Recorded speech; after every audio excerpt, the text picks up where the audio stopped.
Sports presents the Damon Benning Show with Ravi Lulla. And the pitch. High fly ball, deep right field. And that one sails on out of here. Long home run, Corbin Carroll.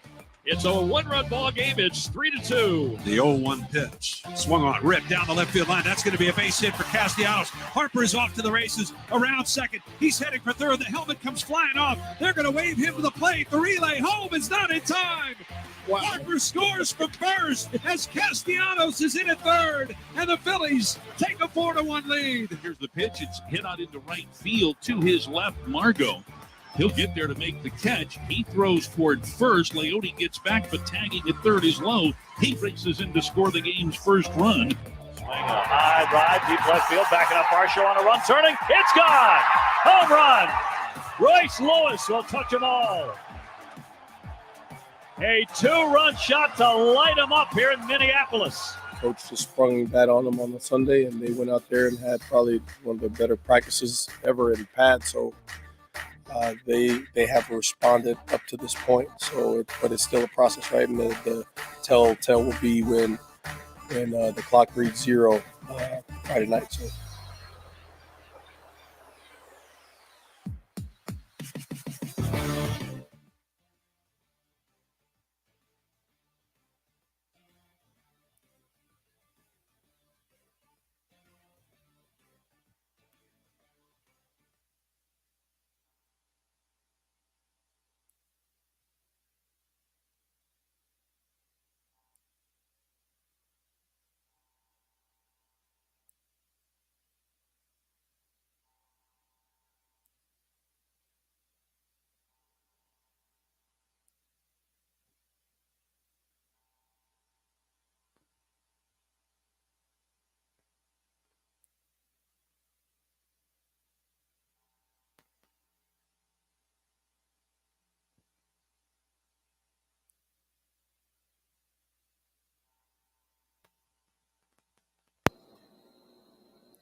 We go. Oh, there we go. So did nobody hear any of that? No. Okay, cool. Let's start over. Good morning. Welcome into Hurrdat Sports Radio. I'm Ravi Lulla. That's Anna Bellinghausen. She's joining me here today on a Wednesday, which is off to a terrific start. We have a great show for you here today. We are powered by Cornhead Lager. I don't know if you've ever thought to yourself, you know, if I drink more beers, I'm actually going to help Nebraska football.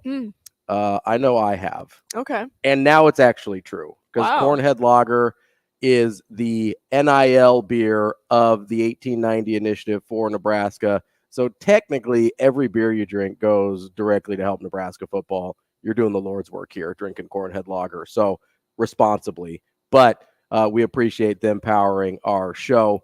On the show today, we will have some terrific guests. Brian Christopherson, as always, at 8 o'clock from Husker 24/7. Kevin Sjuts from 1011 News in Lincoln. Our guy Martie Cordaro will be here at 8:45. I think we're both going to Union Omaha tonight. Oh, yeah. So I'm very excited for that. They're riding an 11-game unbeaten streak. 10 of those are straight-up W's. And then we'll talk to our friend Avarie Howard at 9:45. You can always be a part of the show at the Warhorse Sportsbook hotline, 888-638-4876. And, of course, you're listening to us on AM 590, ESPN Omaha, ESPN Tri-Cities, YouTube, Twitter, wherever you want to find us, podcast. We appreciate you tuning in. All of that being said, Anna, how are you this morning? Geez, I'm good. I didn't realize the rush hour traffic in Omaha is real. I will now be humbled by that, and it's turning into LA here in Omaha already. Yeah, I've been working from home mostly for the last 3.5 years, and every once in a while I forget normal rush hour times, and I'm like, oh, I'm gonna go do this and that, and then I get in the car and I'm like, what is going on? And it's like 5:30, of course, and it's a terrible time. I know. I forget I live in a city sometimes. I'm like, oh, wait, there are other people trying to get to work just like I am. Yeah. Well, and did you grow up here? I did, yes. So it also is really hard for me to get out of my head that it's not like it used to be. Like this did not used to be a thing. Like you could avoid going one direction on the interstate for like 20 minutes in the morning, 20 minutes in the afternoon, and you were fine. And now it's like a 2-3 hour gap on either side of rush hour. And it's like, well, I don't know how much I like this. It's funny because when I leave work, I feel like sometimes the earlier I leave, the worse the traffic is. I'm like, oh, I'll leave at 4:30, maybe beat some traffic. No. That's when everyone's leaving nowadays. Yeah, honestly, I think you have to be on the interstate by like 3 to avoid rush hour traffic, which is really dumb. I hate it, but it is what it is. I guess, the perils of a growing city or something like that. I don't know. But we appreciate Anna joining us here today. We've got obviously some Major League Baseball to get to, which is, as I was telling you when our mics were off. Major League Baseball. Whoa. This is probably the most baseball because I watched most of all 4 games yesterday, and that's probably the most baseball I've watched. Well, 4 games in a day is aggressive. Mm-hmm. So probably the most since I've watched last year in the playoffs, but certainly the most I've watched since the Red Sox were, again, not mathematically eliminated, but for all intents and purposes, I realized, this is not a very good baseball team. So it's nice to enjoy competitive baseball again. Not that the Red Sox played any of that this year. Are you a big baseball fan? Oh yeah, absolutely. I grew up a Royals fan, so I feel your pain on the competitive baseball this year. 100 wins is not, or 100 losses is not fun. I probably don't have a lot of room to complain next to a Royals fan. Yeah, it's tough out here, but got 2015. That's all I needed throughout childhood just to keep that spark. But no, I grew up going to the either Omaha Royals games or Storm Chaser games, whatever year it was, and then did Husker you get a little baseball. Golden Spikes, or are you too young for the Golden Spikes? I was not. I don't remember the Golden Spikes, but I did have in my room a Golden Spikes helmet signed by Billy Butler. Oh, nice! But I had never understood when I was a kid. I was like, why? I was like, Dad, why is the logo? Was it an alternate uniform? I didn't understand. But. Yeah, for sure. Whoa. No, it was like this weird I don't even know how long it was. It was only a few years. Mm-hmm. They're just trying it out. Well, Union Pacific had bought the team, and so they wanted a train themed whatever. And I don't know if they still own the team. I have no idea what happened with it. I think they sold it, and we're like, okay, we're going away from this silly logo. But yeah, so there was. There's actually some really quality Omaha Royals memories. I remember watching Johnny Damon at Rosenblatt. That was pretty cool. Bo Jackson played a game there. Yeah. You want to go all the way back, which I'm not this old, but like George Brett played there, like Brett Saberhagen played there. All of the great Royals from the 80s came through Omaha. So it's a pretty cool deal. And, Martie Cordaro, obviously, who's joining us at 8:45 to talk about Union Omaha, pretty involved with the, I would say, Omaha Storm Chasers as well. So maybe we'll get into a little bit of memory lane for them. Oh, he has some stories. There's an awesome picture of Martie laying on the ground of Rosenblatt the day that the last game ever played there for the Royals at the time. And it's a pretty just iconic building. So we'll have to ask him about some memories. Oh, for sure. Yeah. So we will we'll talk to Martie at 8:45. I'm excited. So this will be my first ever Union Omaha game. Okay. I've been trying to go for the past couple years, just didn't work out for whatever reason. But I hit Martie up. I was like, Martie, it's time. Let's get it done. So I'm going tonight. I'm very excited. Their fans are rabid. That's what I've heard. That's kind of why I want to go. Yeah, these soccer fans do not mess around whatsoever. We had an event with them, a women in media event. So it was a women's sports panel. Avery Howard and I were on it, and some other influential women throughout the community and the soccer community, and their whole entire section turned up. Yeah.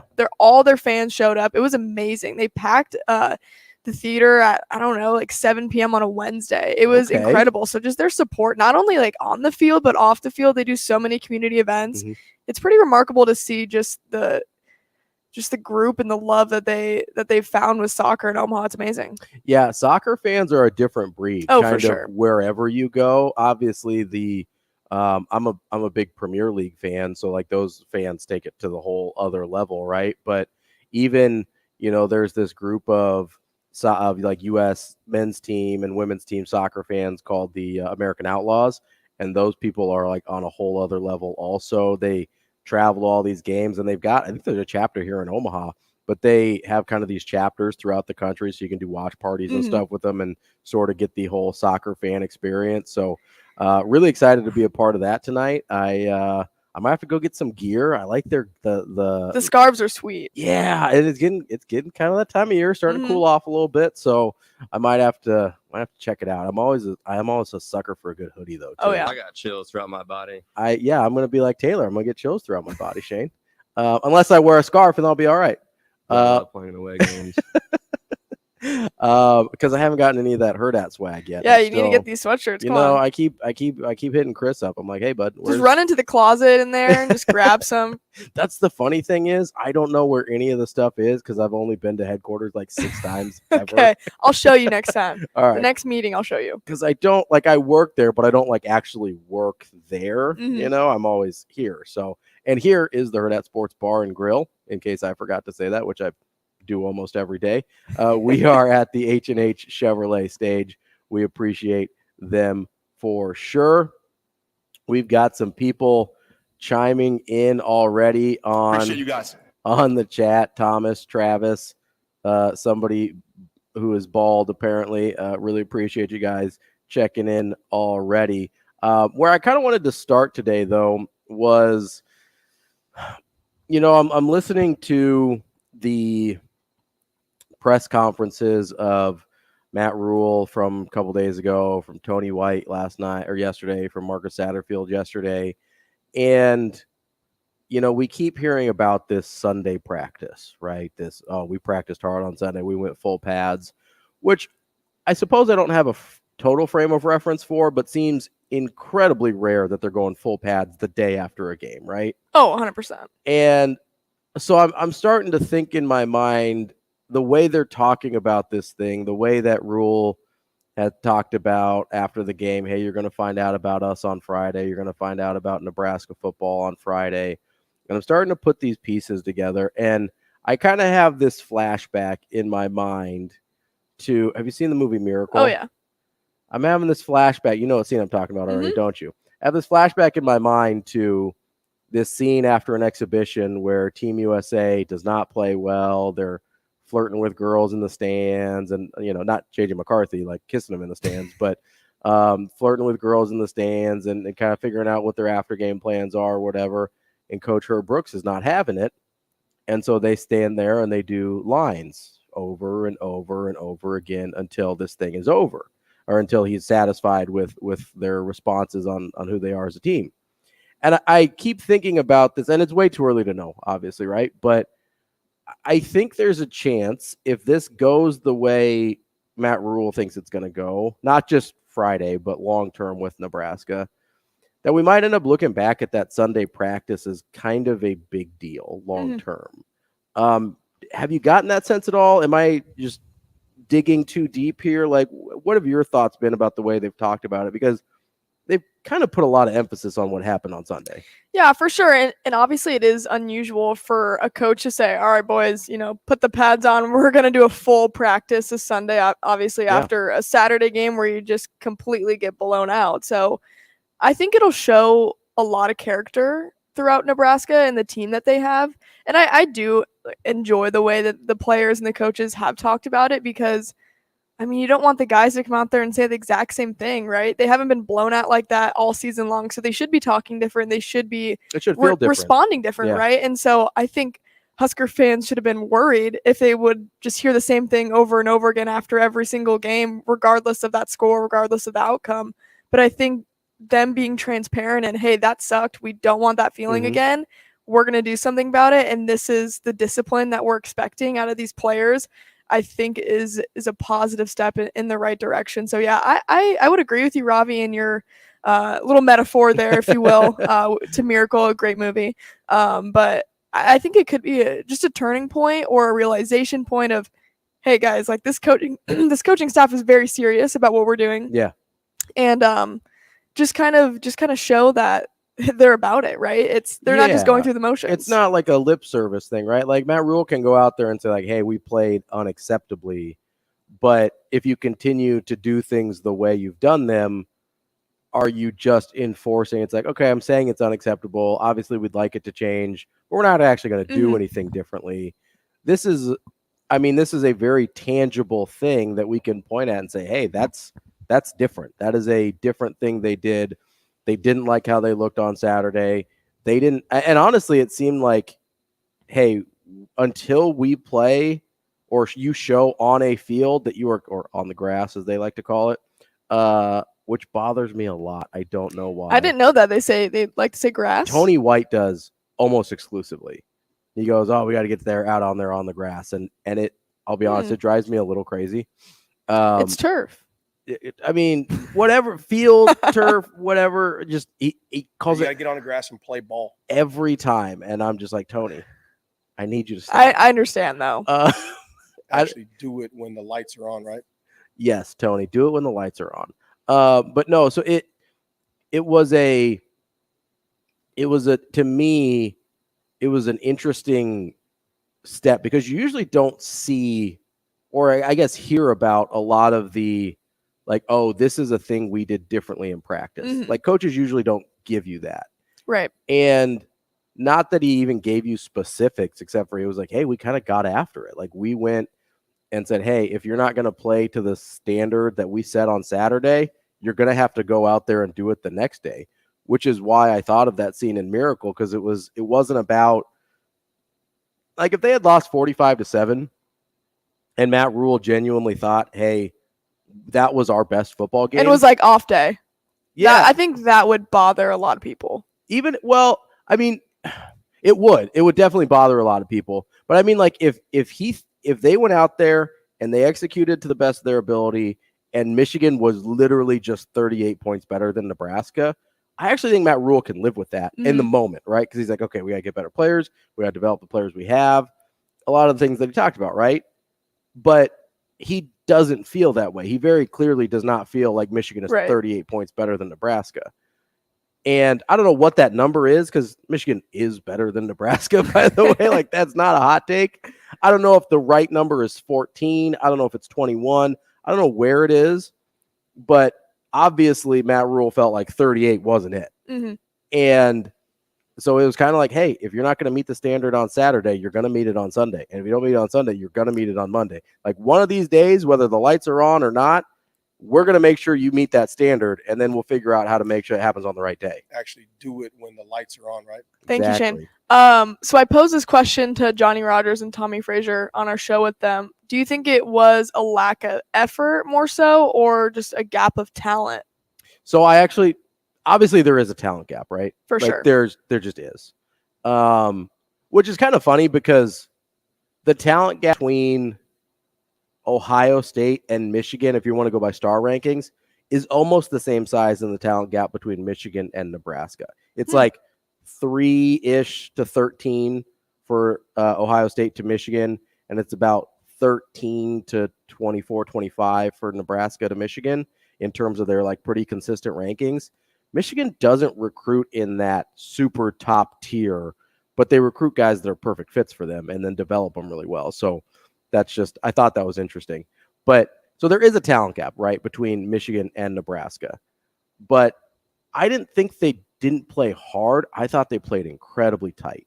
I thought the effort was there, but if you're trying as hard as you can and you're playing tight, it's not going to look good. Yeah. Right.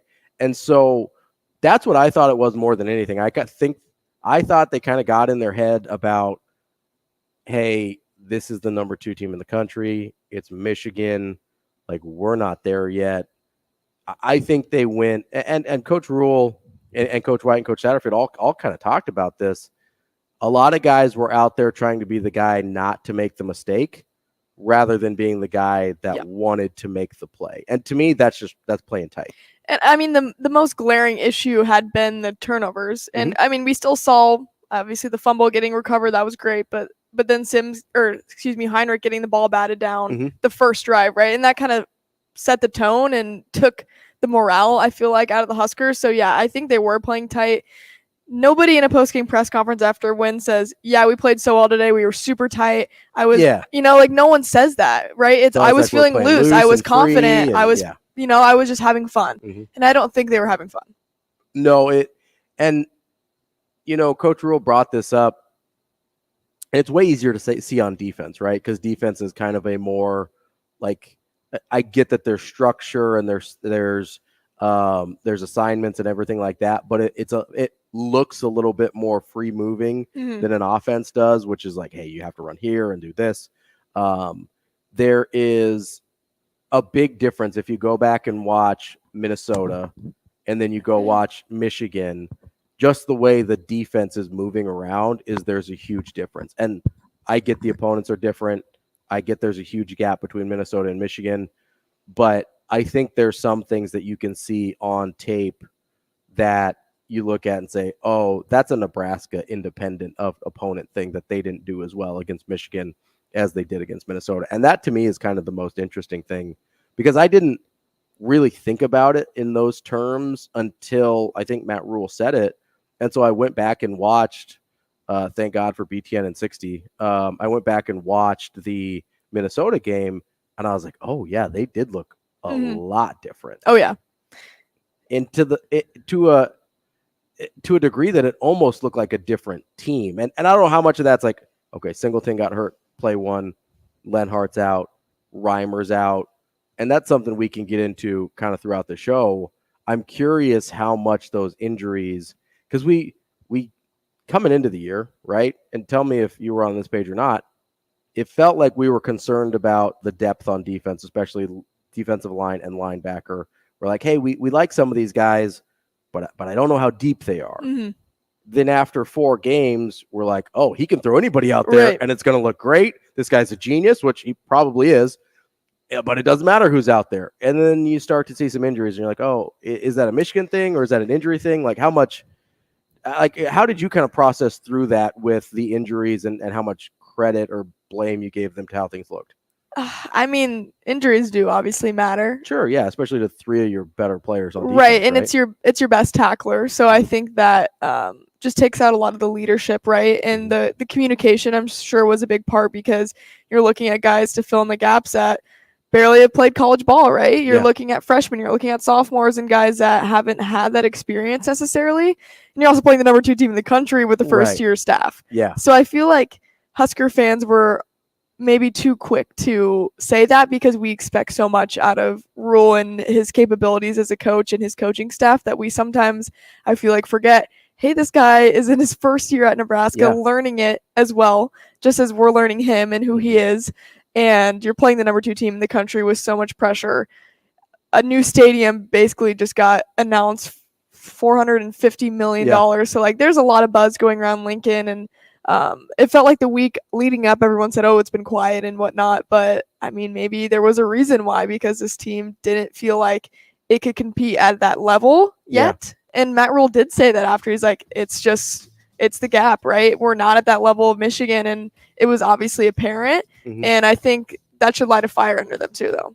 Yeah, for sure. And we'll get into that more. I also want to get into the Heinrich Haarberg situation and the quarterback situation in general, because I actually think there's something that kind of flew under the radar with Haarberg's performance on Saturday that I want to dig into. We'll have all that and more coming up on Hurrdat Sports Radio on AM 590 ESPN Omaha.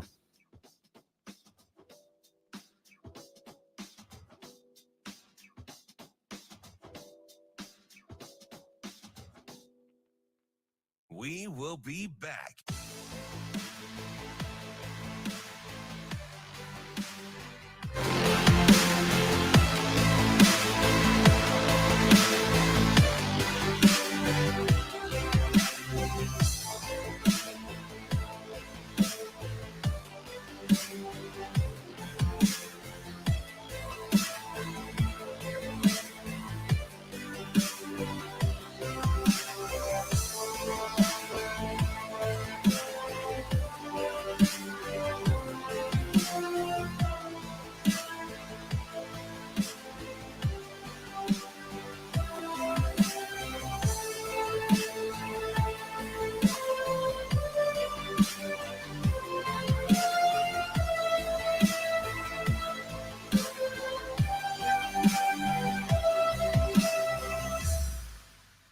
We will be back.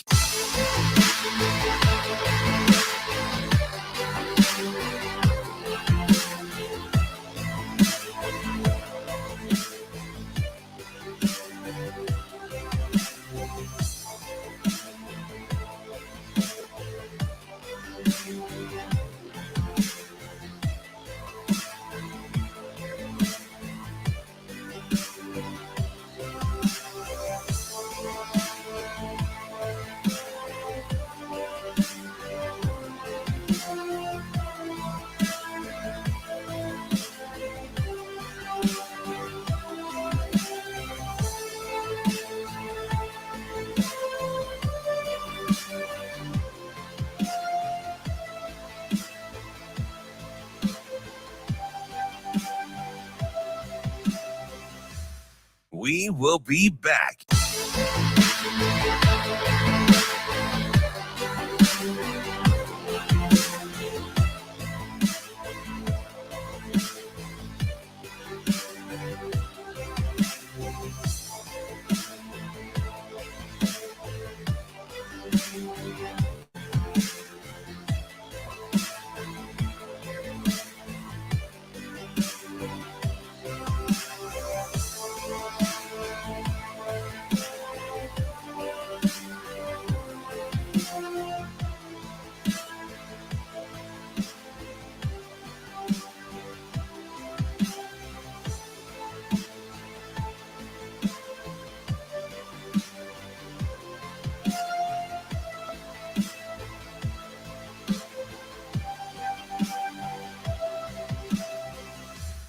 We will be back.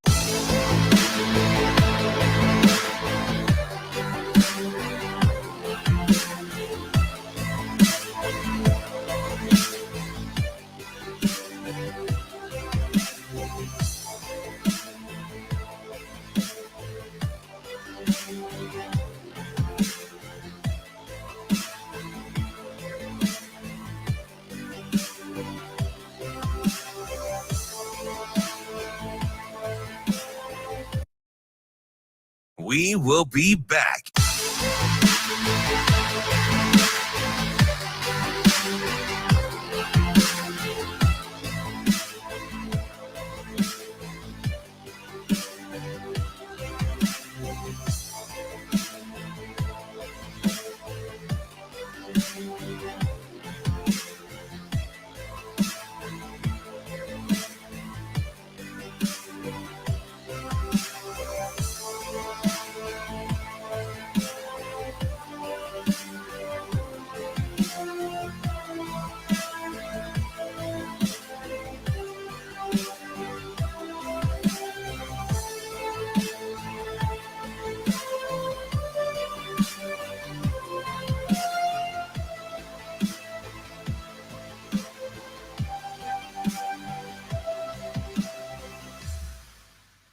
We will be back.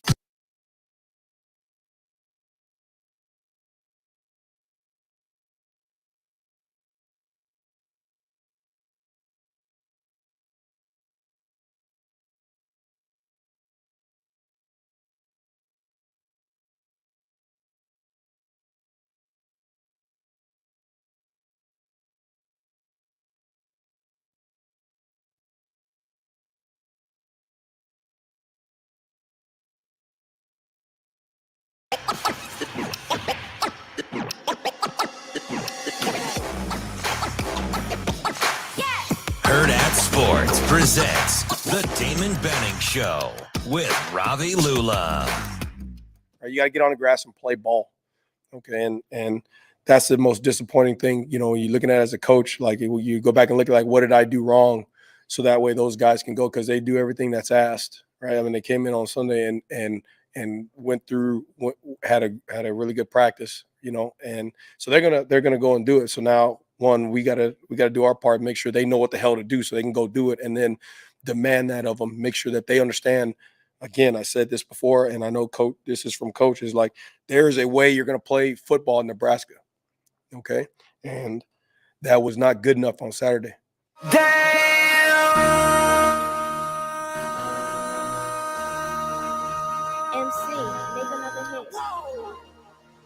Welcome back to Hurrdat Sports Radio here on AM 590, ESPN Omaha, ESPN Tri-Cities. I'm Ravi Lulla. That's Anna Bellinghausen.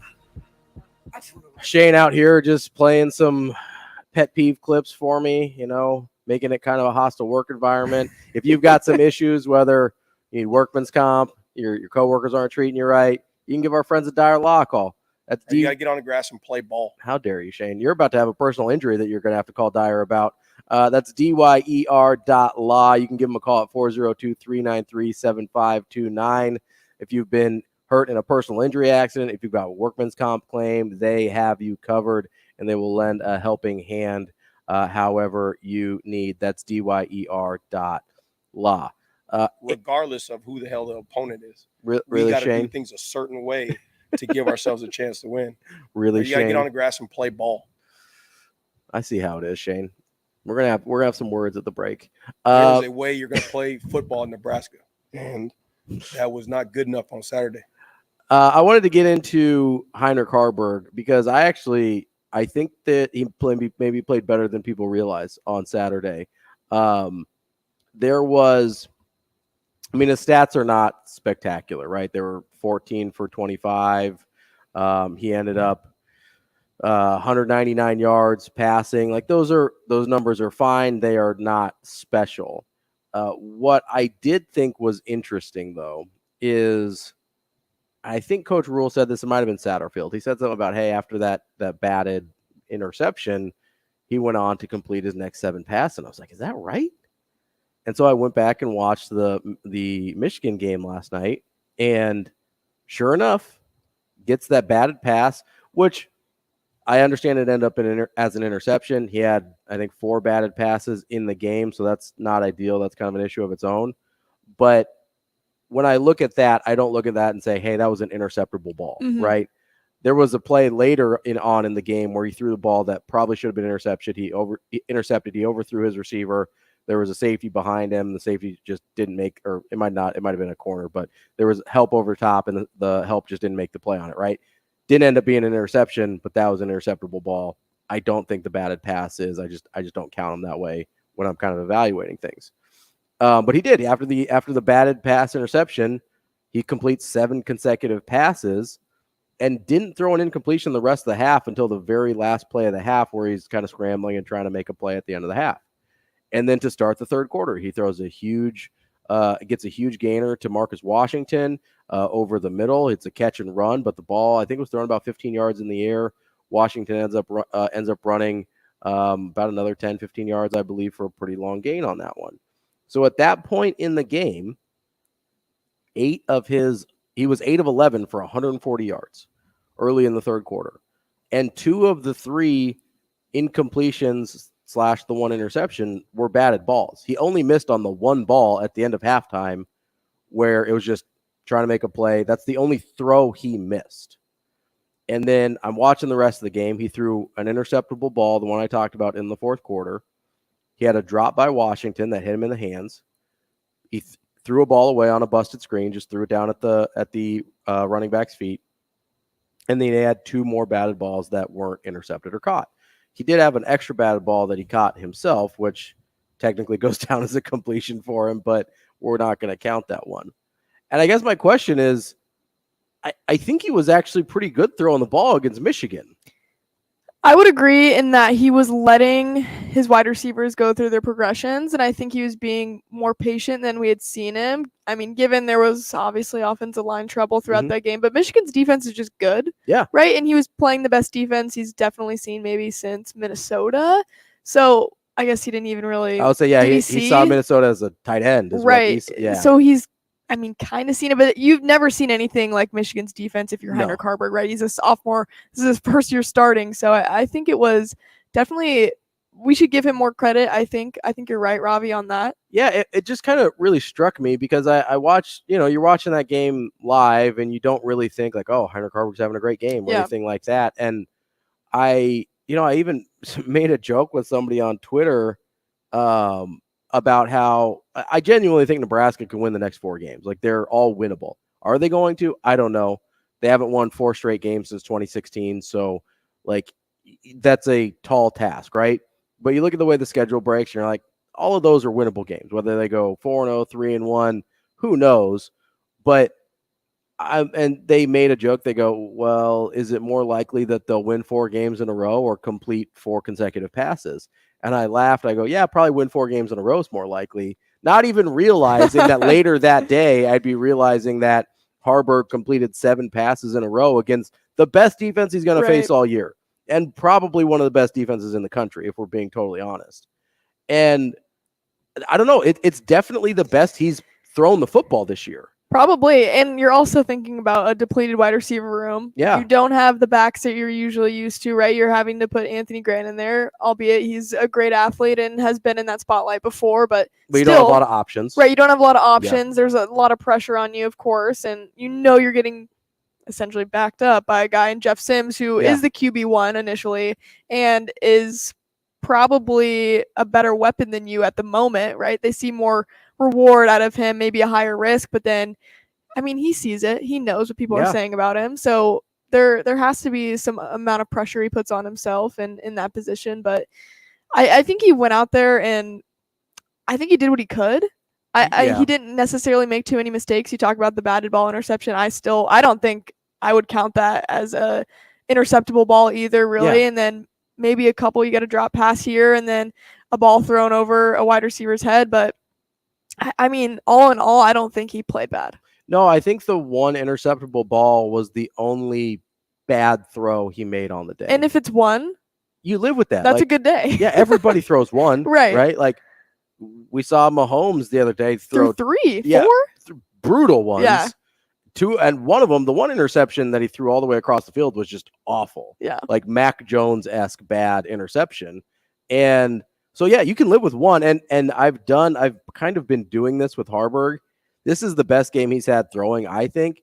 But he's only thrown about one interceptable ball a game. Mm-hmm. And the first 2 games, they got dropped. He didn't end up throwing an interception.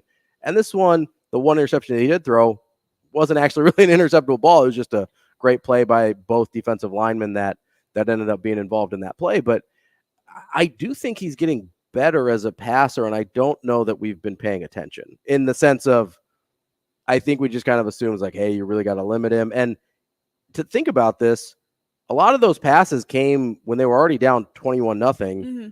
and Michigan knew they were going to be throwing the ball, right?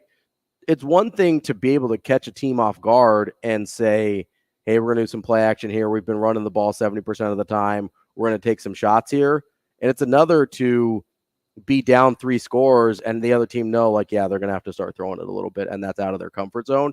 And to still be successful there, that I genuinely, on second and third watch, I was very impressed. I mean, he's also only a sophomore, right? Yeah. And we have to factor that and in. has played essentially no college football before this year. Exactly. So you have to remember all of that. And I think just at Nebraska, our fans put so much emphasis on that quarterback position and high expectations. I mean, as any fan base does, but and rightfully so. I mean, yeah. He's been impressive. And I mean, the first 2 people to get blamed after a loss is the quarterback and the coach, of course, but that also comes with the position that you're put in. I mean, great responsibility, great power sort of thing. Shout out Spider-Man. But all right, Uncle Ben. One out for our guy. I think he's done a great job of handling that. And I also like the way he handles himself in the press conferences as well. I mean, super mature.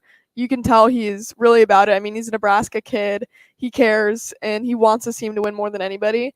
And I think fans do appreciate that. And it's a great story, of course. Mm-hmm. I mean, it's a Kearney Catholic kid, and you love to see the homegrown Huskers, and it's something that Rhule's trying to get back to, recruiting in state and developing those guys. But I mean, it's tough to also evaluate after playing a number 2 team in the country. Really Again, is. You have to just factor in everything: first-year coaching staff and new quarterbacks, a depleted wide receiver room again, and then the running back situation too. Like, nothing is helping Heinrich Harburg, right? He has a lot of the cards against him. Oh, for sure. Yeah, he's got a lot stacked against him, you mentioned the depleted wide receiver room too, which I think is a much bigger deal than we kind of remember. That's probably the weakest unit on the offense is the wide receiver room. Even though I like a couple of those guys, there's just not a ton of depth there. The other thing before we wrap up this quarterback conversation, I know people have been pretty harsh on Marcus Satterfield because they haven't scored a ton of points. They've looked a little lackluster. You have to give Marcus Satterfield credit, or at least some credit, for the development of Heinrich Harburg as well. Because absolutely. Before him, he had never seen the field, and he thought he was a tight end or going to be a tight end. Now he's throwing the ball pretty well against Michigan. That's a totally different deal. Coming up next, we will wrap up hour number 1 here on Hurrdat Sports Radio. We will be back.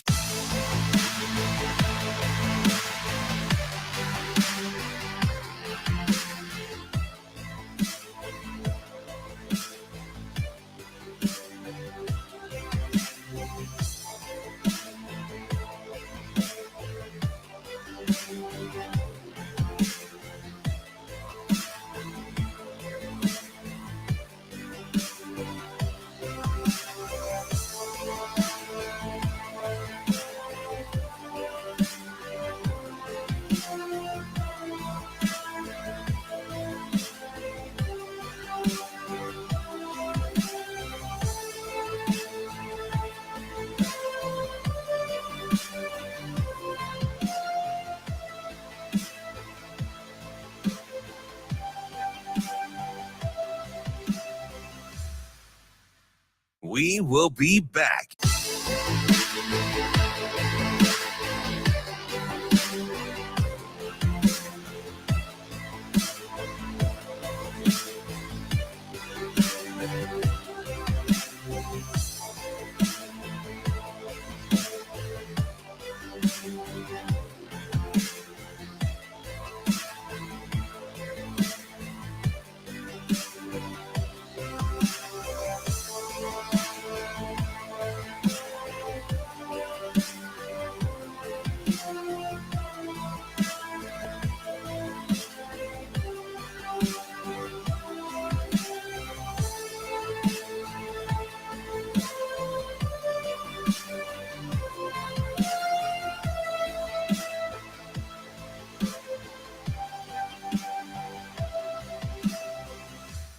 We will be back.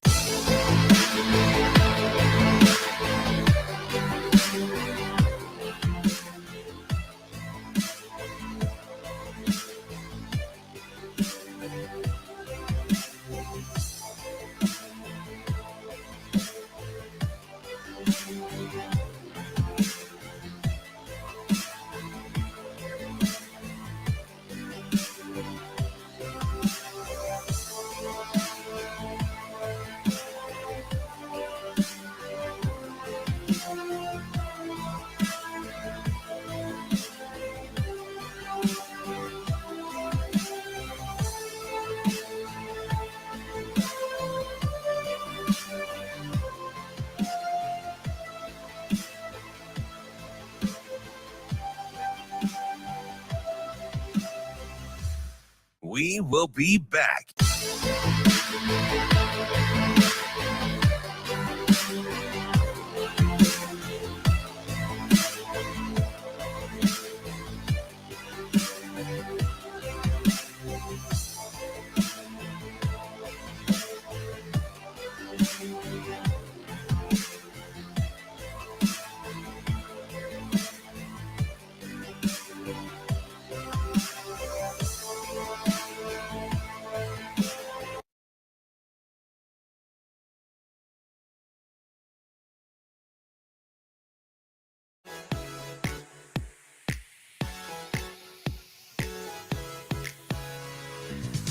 Hurrdat Sports presents the Damon Benning Show with Ravi Lulla.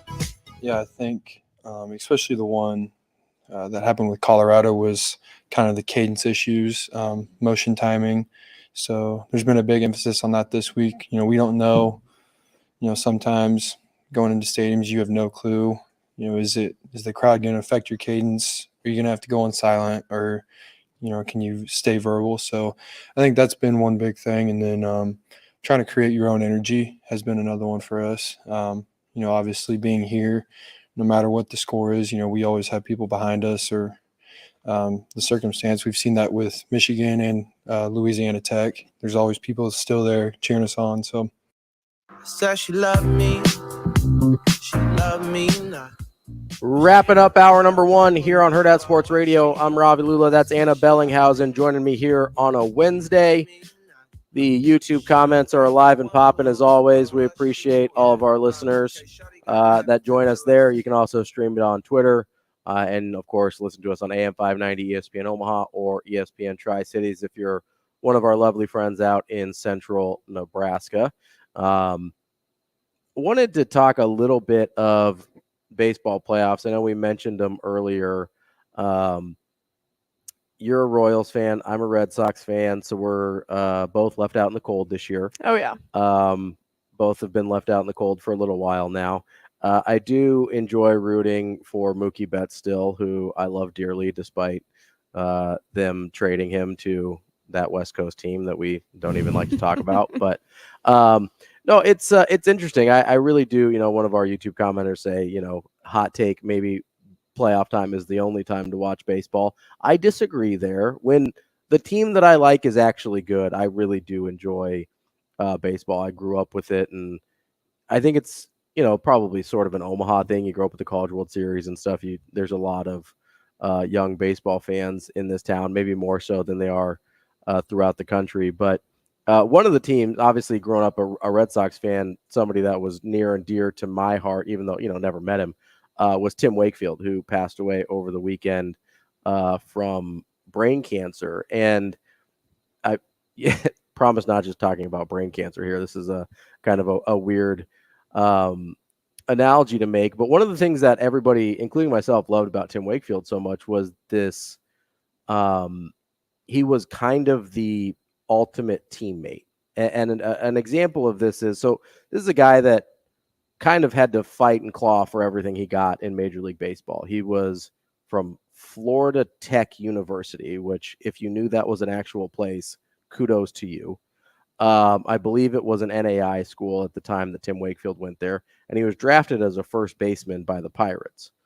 And probably only because that was in like the 80s when the bats were still made out of like rocket fuel.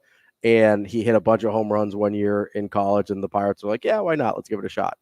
Turns out the wood bats are a little bit different, and he was not a major league quality first baseman. They saw him throw a knuckleball one day, and they're like, well, let's try that instead. And his career was born. It wasn't all success, obviously. He was really good at first with the Pirates, ended up getting cut, and then picked up by the Red Sox. But I guess the place I'm going with this is, so in 2004, when the Red Sox are down to the Yankees, it's game 3, and they're getting their ass kicked. Like, they're just getting killed by the Yankees in game 3 of the 04 ALCS. And Tim Wakefield goes to Tito Francona. Shout out to Terry Francona and his retirement. But he goes to Tito Francona. He says, hey, I know I'm supposed to start tomorrow, but if you need somebody to eat innings to save the bullpen, like, I'll go do it. Didn't even have cleats on. He wasn't supposed to pitch that day. And Francona's like, man, that would be awesome. Like, thank you. Because if there's any chance for us to come back in this thing, like, we have to save pitchers. And he's like, yep, I know, I got it. And so he went out there and was the sacrificial lamb in a game that ends up 19-8. And you're like, so that by itself makes him a great teammate, right? But when you put it in the context of the year before, he had given up the home run in 2003 to Aaron Boone that sent the Yankees to the World Series in extra innings. And he was dying to redeem himself. And instead of getting that opportunity, instead of taking that opportunity, which was rightfully his in game 4 against the Yankees, he said, no, I'm going to go take one for the team because I believe my teammates can come back. And that's exactly what they did. They come back against the Yankees, still the only team to come back 0-3 in baseball history. People forget that. And then they win the World Series. And it goes to show, that's who he was on the field, it's who he was off the field. He was a huge member of the Jimmy Fund, which is a cancer foundation that the Red Sox are a huge part of in terms of doing research and things like that. And my point in saying all this is, just shout out to a guy that I never met that meant a whole lot to me in Tim Wakefield. And B, I think it's a really good example of a couple things. One, of how some sports can teach us about bigger things in life, right? In sometimes sacrificing and giving up what is rightfully yours or what you're entitled to, or the thing that you feel like you deserve in order to put other people in a better position to succeed, often is the best thing for you also, right? Like, yeah, you might be owed something, but doing what's best for everyone often ends up being best for you also. And that's something that I try and remember as much as possible, because I can be a super selfish person. And so that's something that I try and remember. And then the other thing is, it reminds me all the time of just what it means to be a good teammate. And bringing this back to Nebraska football, it reminds me a lot of what it seems like Coach Rhule is trying to instill in his players. He's trying to instill that this is what we do as Nebraska football players. It's unselfish. It is hardworking. It is doing what is right for everyone will be what's right for us. And that's probably maybe a little too philosophical of a point to make about a football team that's 2-3 and headed to another mediocre 2-3 Big Ten West team, but it's part of the reason I think Matt Rhule is going to be successful here is because that's when he's talking about, hey, it's about the process, it's about the process, it's about the process. I hear it's about things like that. It's not just about the actual practice process. It's not just about the workout process or all of those things. That's part of it. But it's also about the things that teach you how to become a better person that just also happen to make you a better football player too.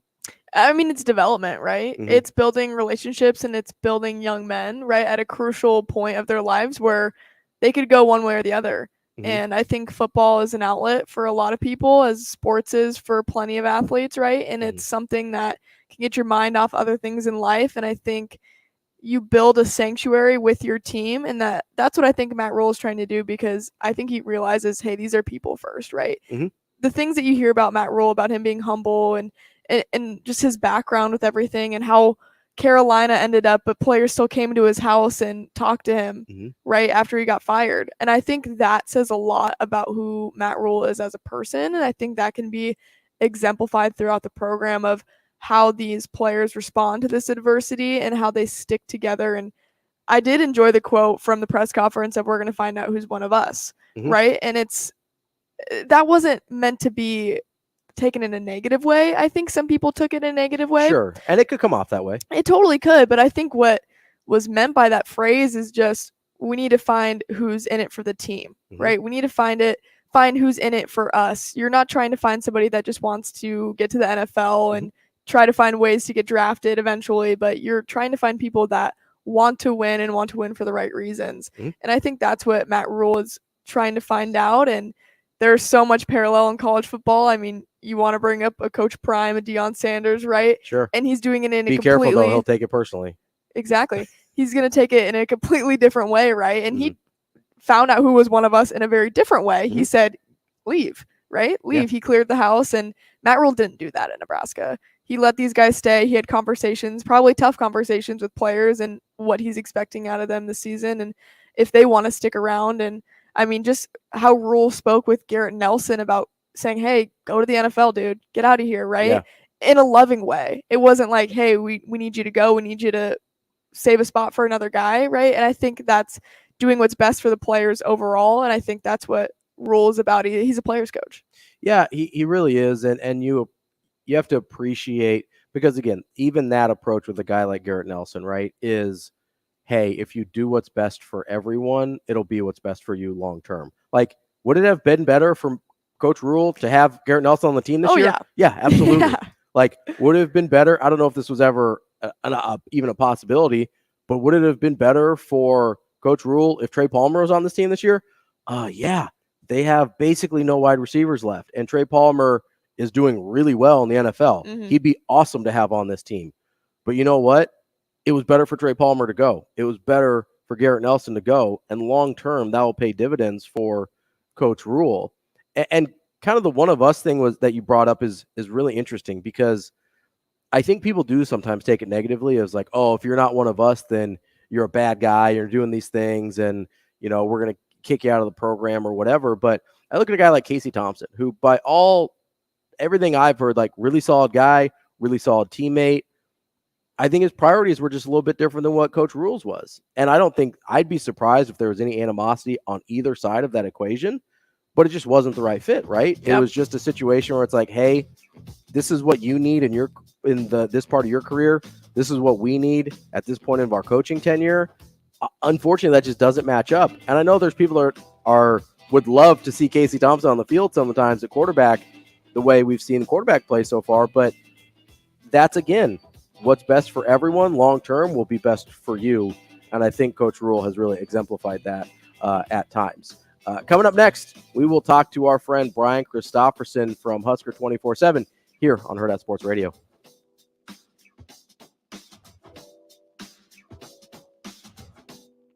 We will be back.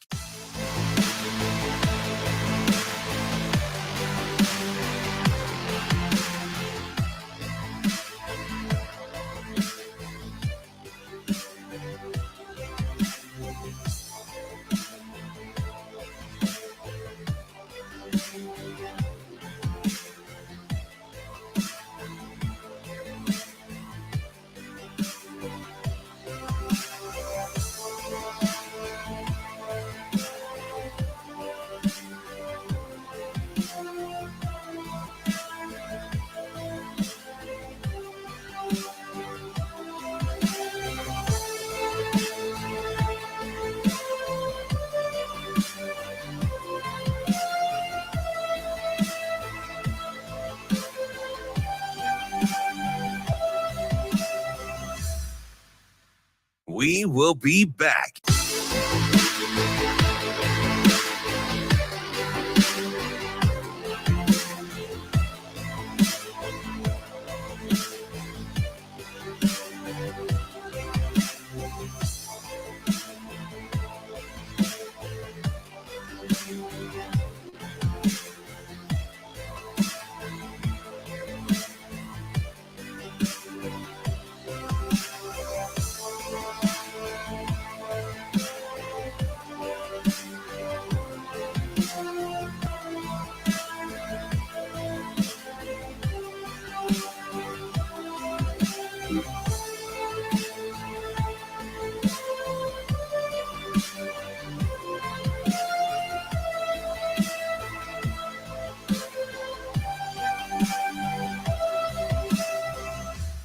We will be back.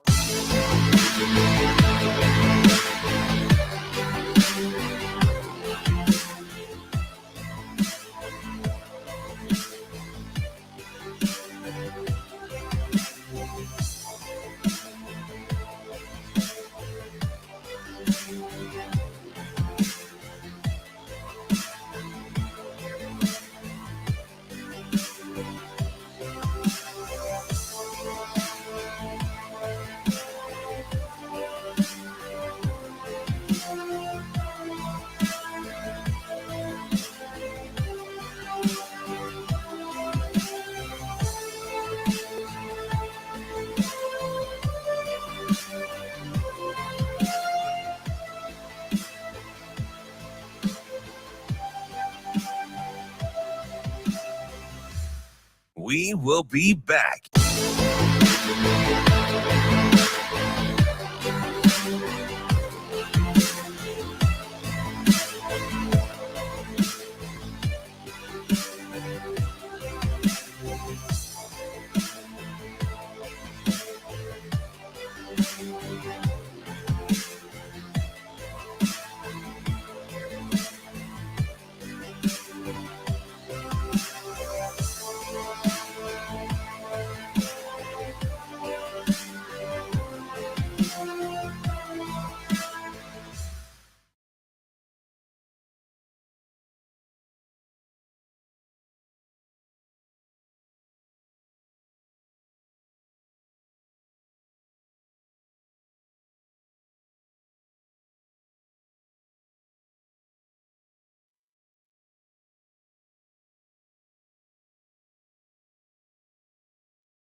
Hurrdat Sports presents the Damon Benning Show with Ravi Lulla. Here is Husker 24/7 senior writer Brian Christopherson. Yeah, it'll be a little bit of a circus act. Brian Christopherson. Well, I mean, that's pretty interesting. Brian Christopherson. I kind of enjoy that. Here is Brian Christopherson. I think we kind of know who we are now. The main thing of an offensive identity is you don't want to be hard-headed and say we do a certain thing and you may not have the players to do it. I think that we've kind of just kept searching until we found, how can we gain some production at different spots, and we know who those guys are and how to utilize them. And sometimes that comes through the air, sometimes that comes through a run, it comes through a variety of different ways that you can do it. But we do have an identity from a standpoint, and we know who we can lean on and who can produce.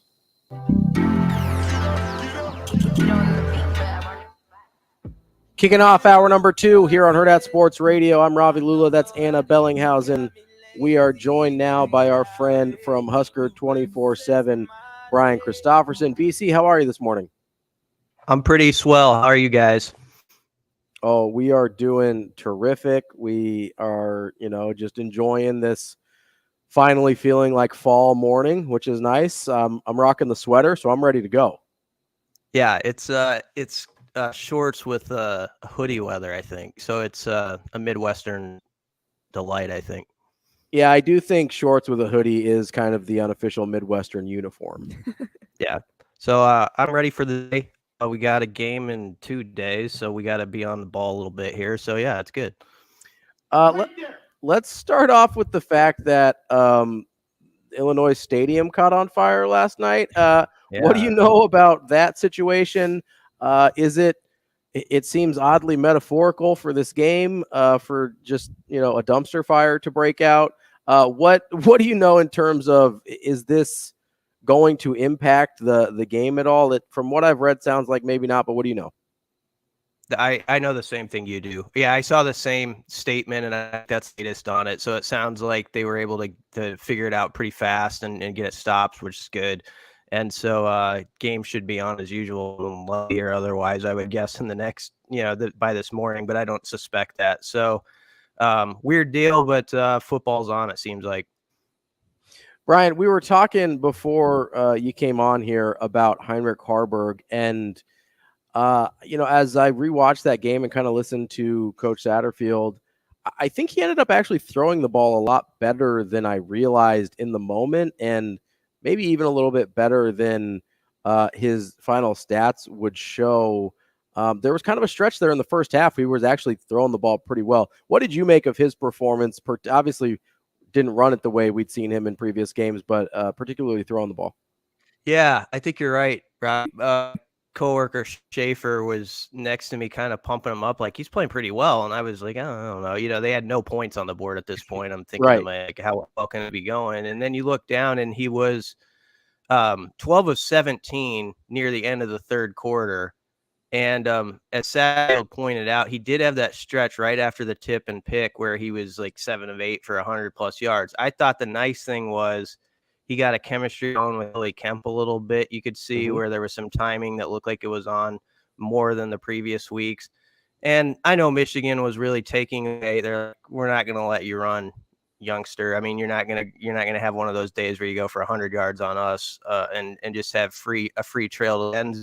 So they took away that and probably gave away a few things in the process, because that's how football always works. Nonetheless, he took advantage of that.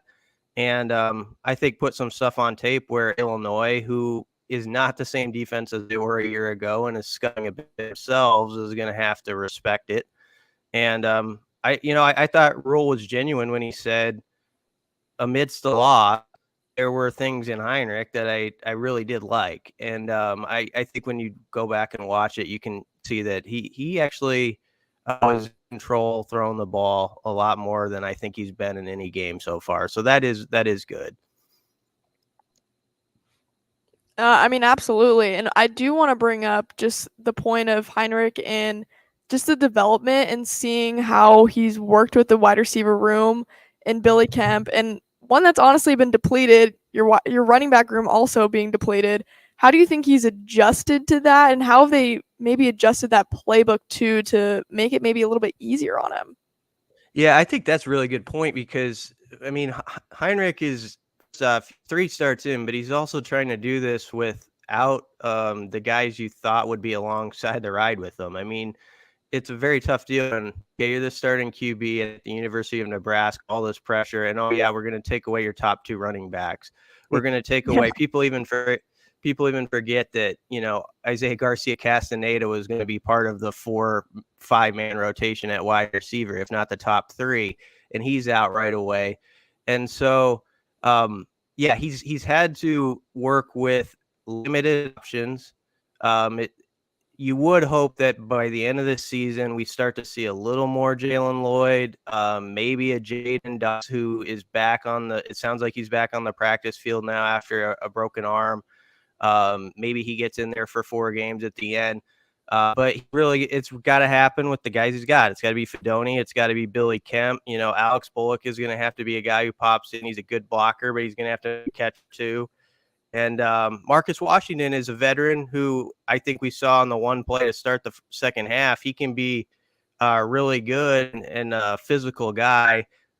He's got to knock a couple drops away. He's had some passes that haven't helped his QB. He had a 3rd down drop. I think it was his first half still of that game that they crushed a drive. So those guys, when Rhule said that point, are great players, have to be great players. I know there was some eye rolling and like, okay, we're the great players by some in the fan base, But let's just say the best players on Nebraska's rosters, they have to be the best guys. They got to be the dudes who step up and they make out of the norm plays. They make a catch like Roman Wilson made Michigan, where it's like, oh, I didn't necessarily expect that when I showed up to the stadium today. But this guy, Fedoni had one that one week where he went up and got the third down. That's that type of play where you got to see like 4 or 5 of them as opposed to just, one of them.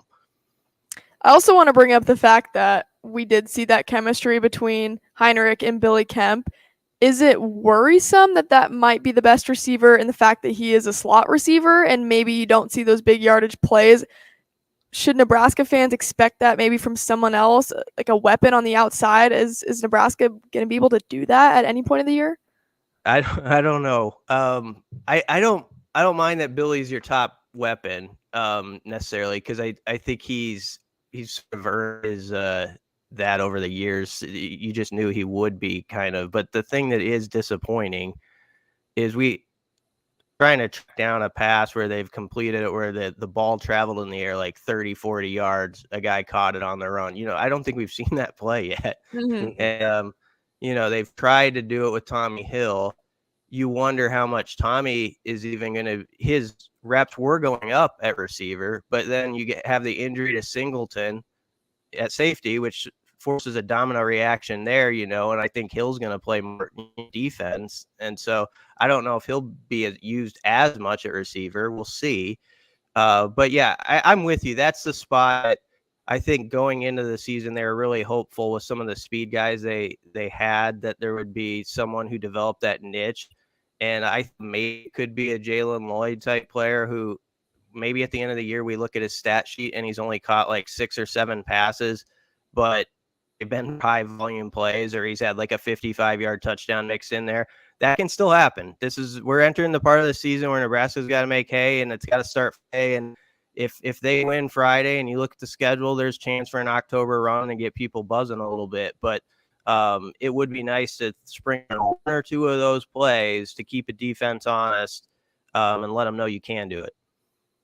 We're talking with Brian Christopherson of Husker 24/7. BC, you kind of mentioned the Deshaun Singleton injury a little bit there. Obviously, there's the Luke Reimer injury as well. There sounds like maybe you're going to get Cam Lenhart back this week.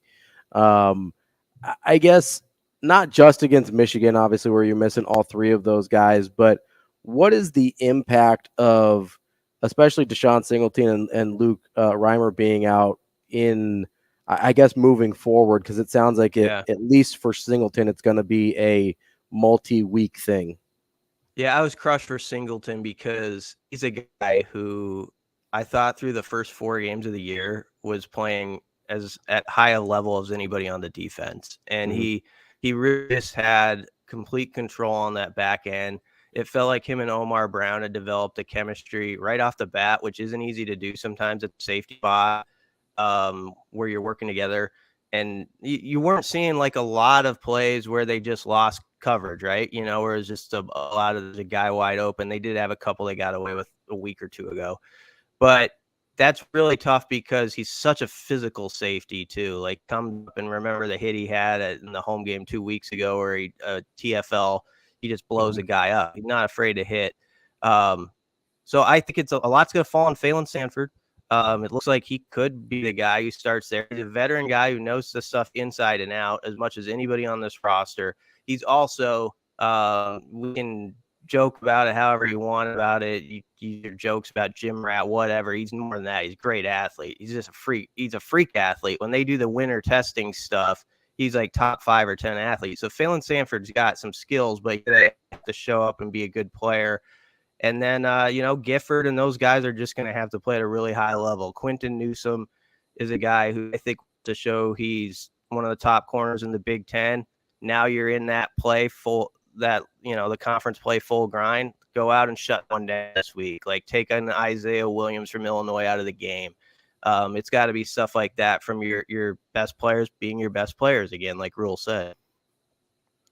BC, in those defensive back spots, you mentioned Phelan Sanford. There's also, some guys that maybe we haven't seen a ton of yet in like a Corey Collier or an Ethan Nation.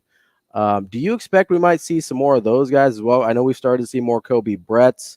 Do you think we might start to see them maybe searching a little bit, or do you think they're going to kind of settle in on Sanford? I don't think they're going to search too far beyond the guys that we've seen. I think they like Ethan Nation, by the way, but I don't know if he might be a 4-game guy who plays some special teams. I think he's sort of on that.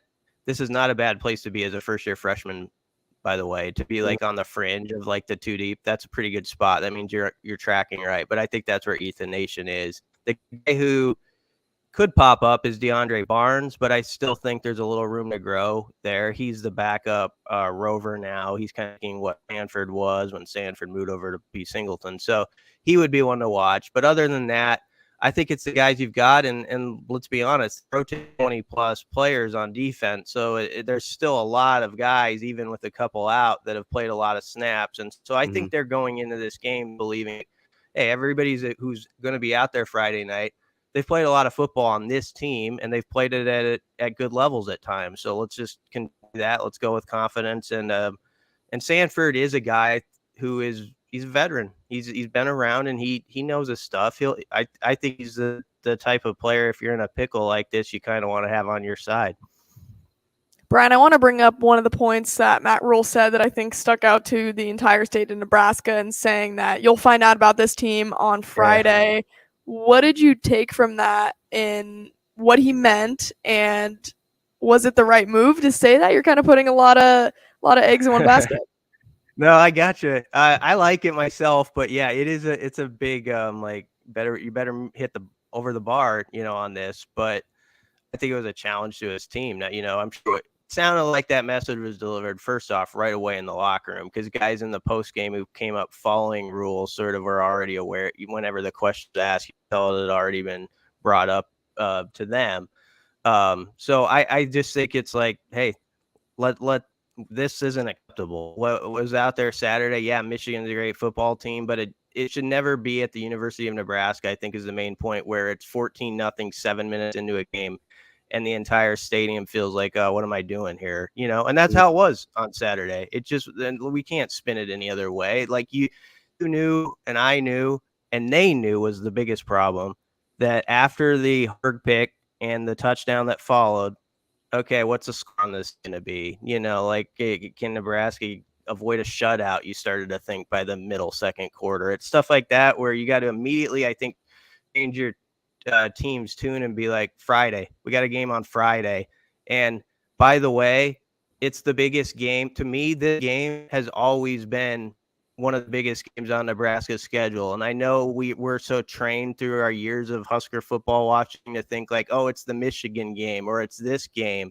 Right now for this program, it's Illinois, it's Northwestern, it's Purdue. It's this stretch of games that's coming up where Nebraska has to get on the right side of the scoreboard for that progress toward winning 6 games, being a postseason team. So I think I like the challenge to his team, but you are right in how you frame that question, because let's say it's a 5-17 loss or something like that Friday night. Of course, there's going to be a lot of spin back and whoa, what about the comment last week? So yeah, sometimes you got to do that to your squad, and they continue that message on Sunday. It's like, hey, put the pads on.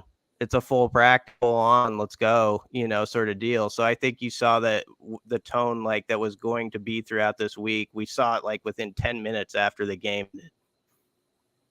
BC, looking to Friday and Illinois kind of in a more specific way.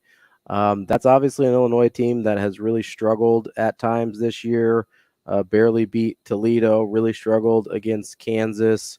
Obviously got beat kind of in the similar manner against Penn State that Nebraska did to Michigan. What are you expecting to see from them in a team that's gone from the best defense in the country last year to the worst defense in the conference this year?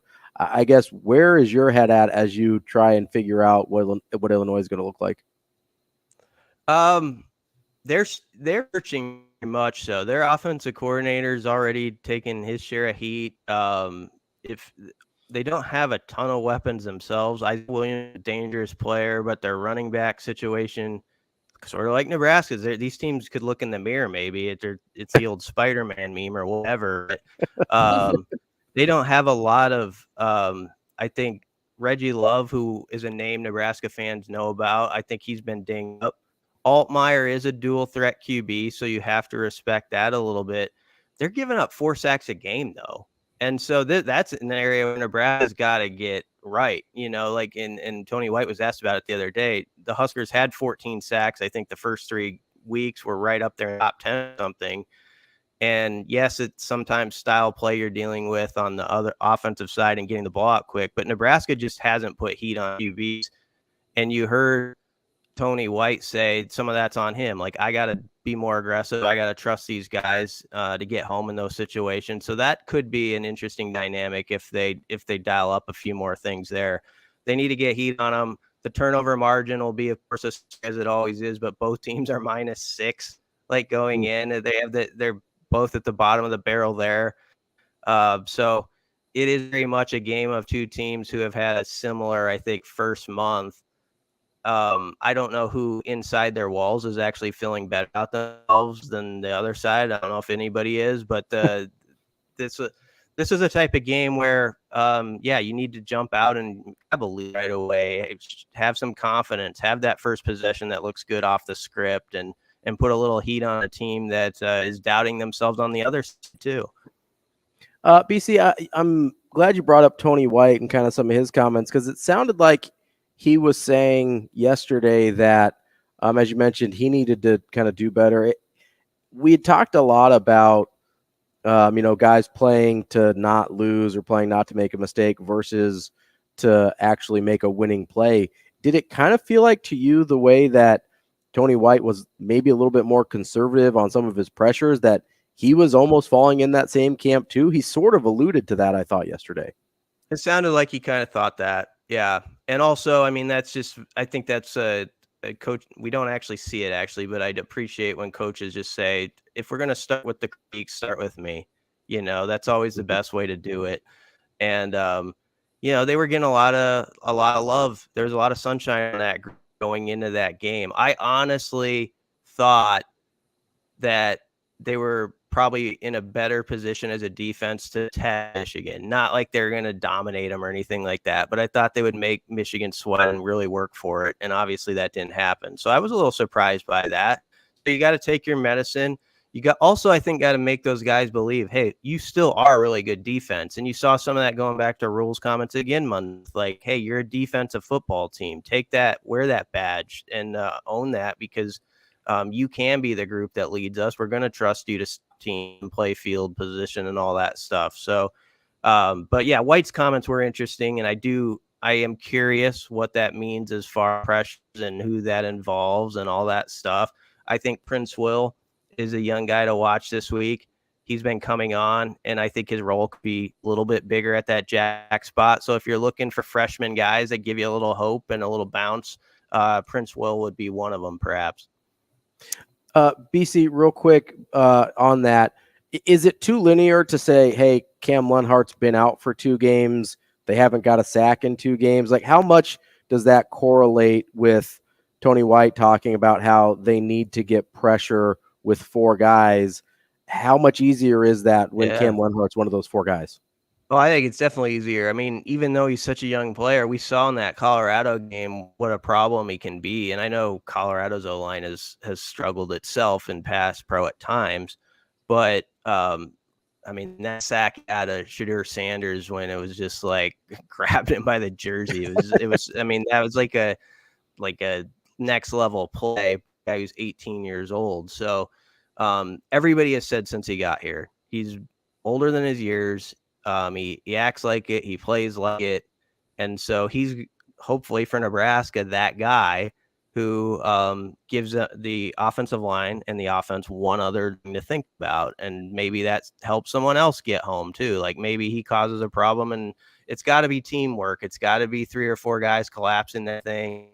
And you definitely got to keep on an eye on this QB, because he can get loose and run for 15 yards and move the chains on you that way, and that can burn you just as much. So this will be a interesting test with the QB they're going against. He's not a great player, but he can be good enough to give you a headache if you're not on your P's and Q's. Brian, I want to pose this question. Which phase of Nebraska needs to be the best, whether that's offense, defense, or special teams, for Husker fans to be satisfied, regardless of score? I think a win is ideal, obviously, in everyone's mind, and it probably will feel like a failure if it's not a win. Yeah. But which phase of the game needs to be the best for Nebraska? I like how you asked that question because you posed it from to satisfy the fans. And I think to that particular question, it's actually offense. Like, I feel like this is a fan base that needs to see something there where it's like, oh, that I see it. That looks like it can be something that carries over, that's portable into after the bye week, some of that stuff. Maybe the QB situation sort of has final answer this Friday. Like, let's say Harburg does start and they goes in there and he looks really good and they win the game. Are you going to make a change after that? I don't know. It's like pretty tough to do. So some of these things that have sort of just swirled in the wind, I think you could put to bed by just a solid performance where you don't turn the ball over. You get the running game going. Anthony Grant, for whatever the ups and downs of his career have been, he's got to be just big the next weeks. Like, he's got to be that guy who has ball security and he makes a couple plays. He's good on third down and his pass pro stuff. Everybody, you earlier was asked about like the weapons or like the 4 or 5 guys on this team. Anthony Grant should have been like top of the list. He got to be good. And, beyond that, can Fleeks give him something? There's these little wild cards that got to pop up and be useful. Jalen Lloyd suddenly like, oh, he made a 32-yard play, and it gets everybody buzzing on Twitter. That sort of stuff has to happen, I think, to get some of these wins in October. Brian Christopherson, Husker 24/7. We appreciate your time as always. We'll talk to you next week, BC. Yeah. Thanks for having me, guys. That is our friend Brian Christopherson from Husker 24/7. Coming up next, we're going to talk to Kevin Sjuts from 1011 News in Lincoln here on Hurrdat Sports Radio.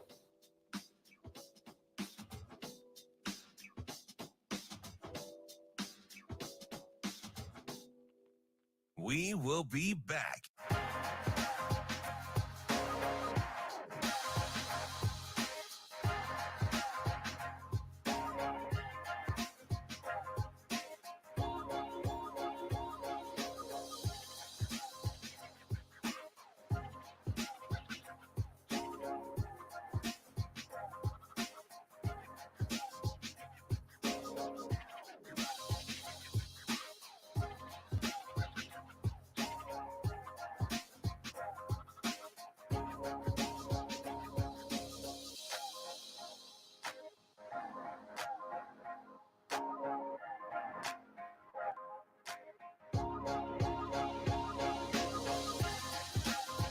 We will be back.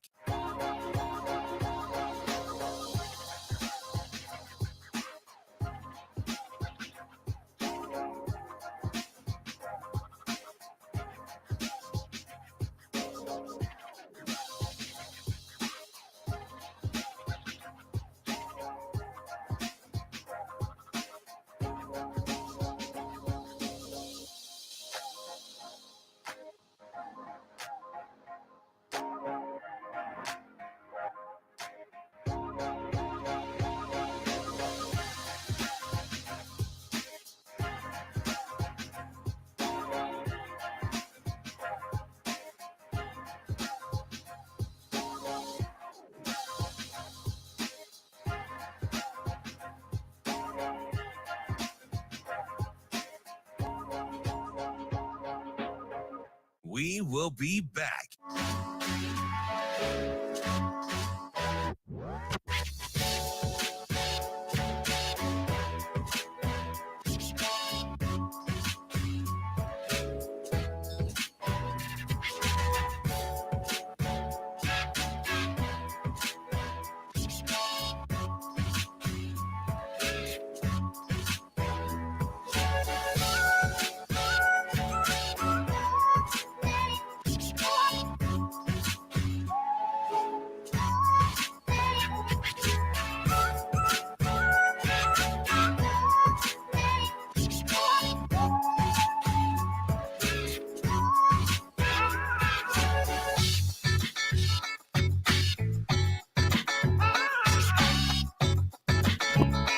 We will be back.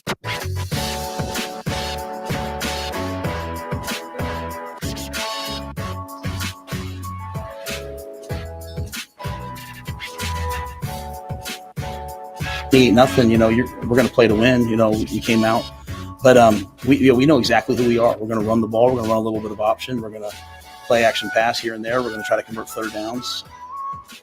We have an offensive identity. We're going to run the ball. Don't. I would not just confuse. In all seriousness, I would not confuse identity like always having success. We lined up and we tried to run the ball against those guys. If that game stays like 7-0, or we go down on that 4th and 2 and we score and make it 14-7, we're going to continue just trying to hey, they were running the ball. They were very consistent with their clips. We would have stayed with that. Once you get down 28-0, we're going to play to win. We came out, but we know exactly who we are. We're going to run the ball. We're going to run a little bit of option. We're going to play action pass here and there. We're going to try to convert third down.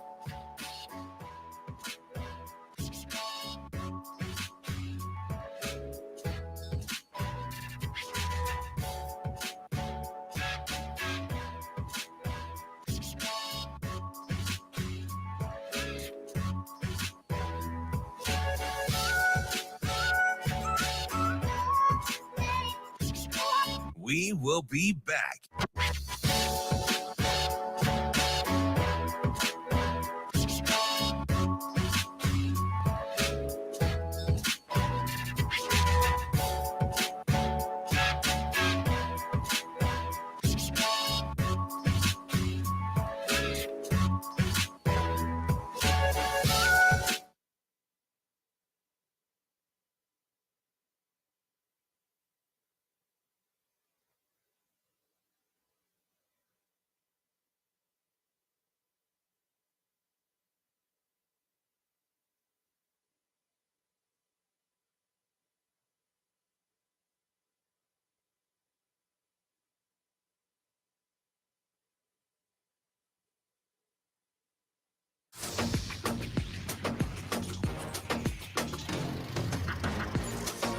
Hurrdat Sports presents the Damon Benning Show with Ravi Lulla.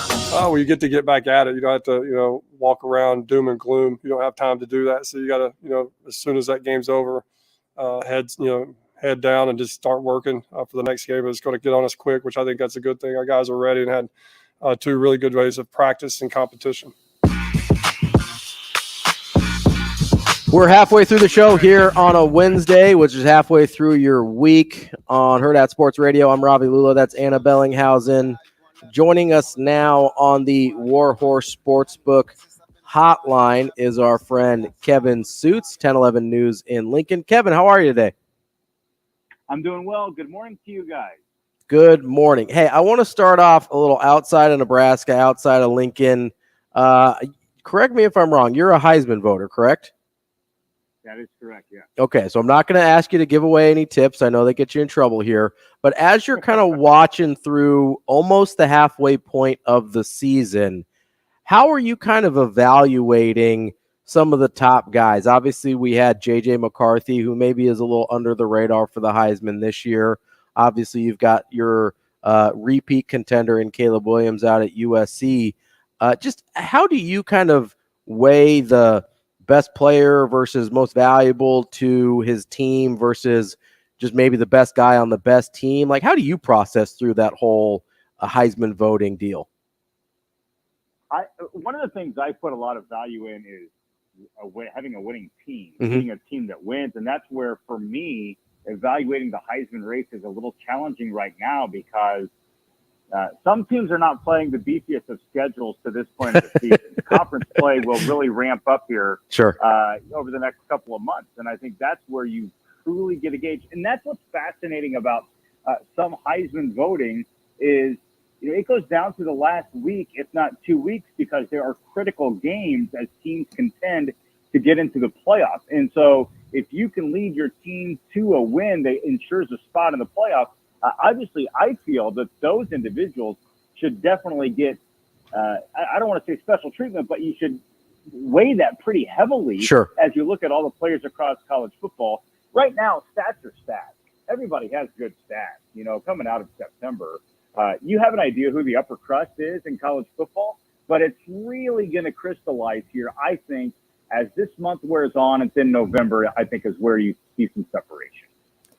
And when you talk about this Heisman voting, I'm just curious about the close win versus loss situation. How do you look at that as you evaluate the talent too, especially when you look at the SEC and how close these teams are?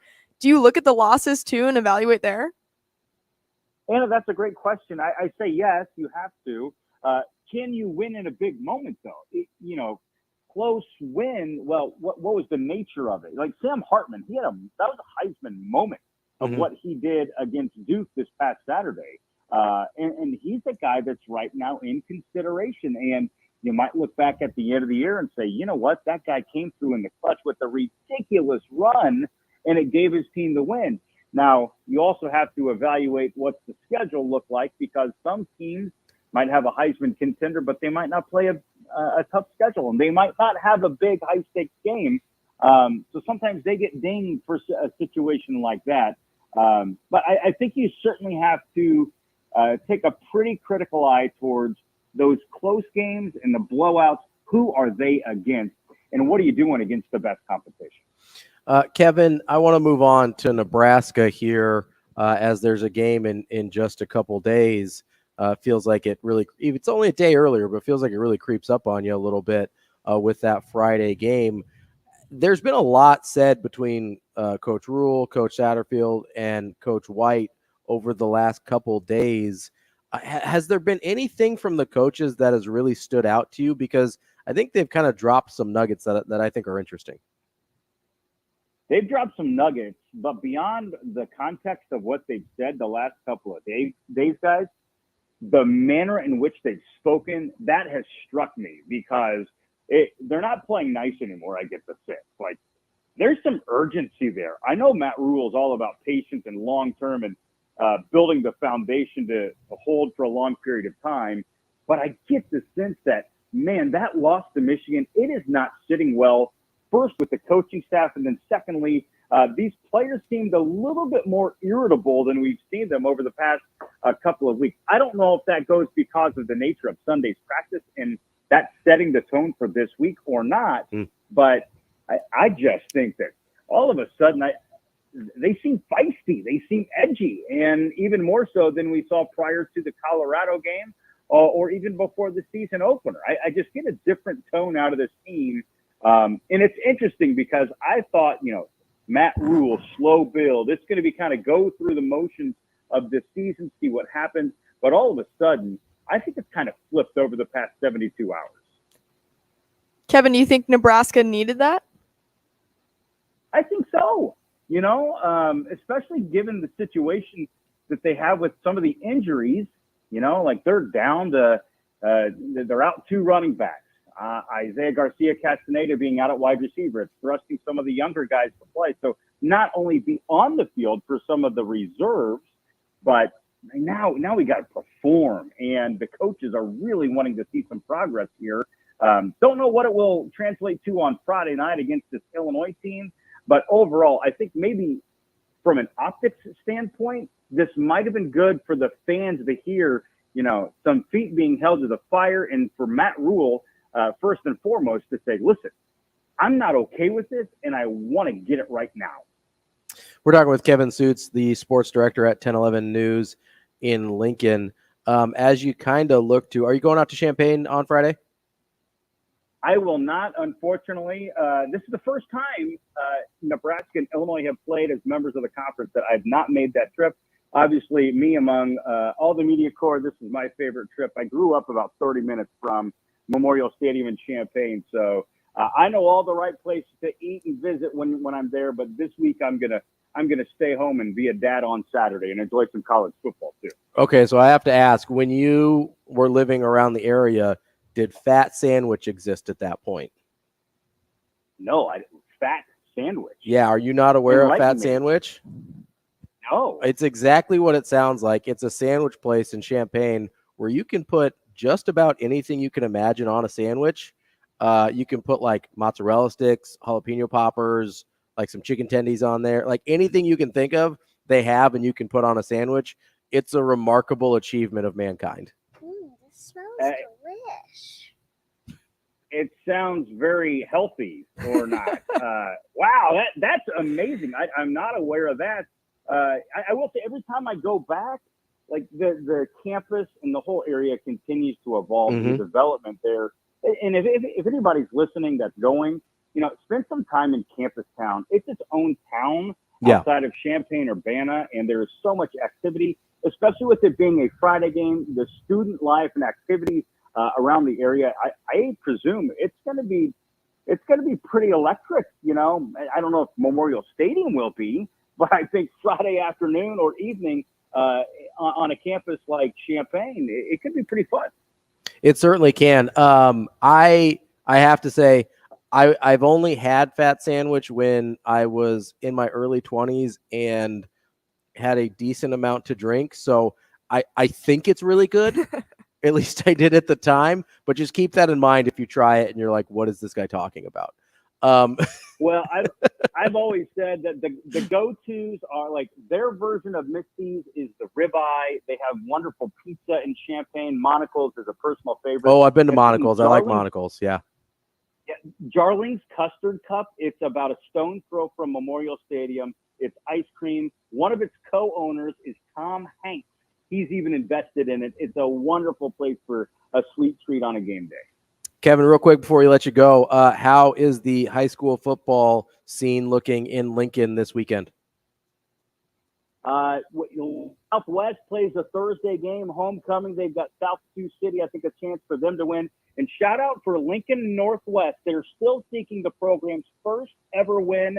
They welcome 0-6 Lexington. History could be on the horizon for the Falcons. That's not what you expected me to say, but that's what I'm going with today, Ravi.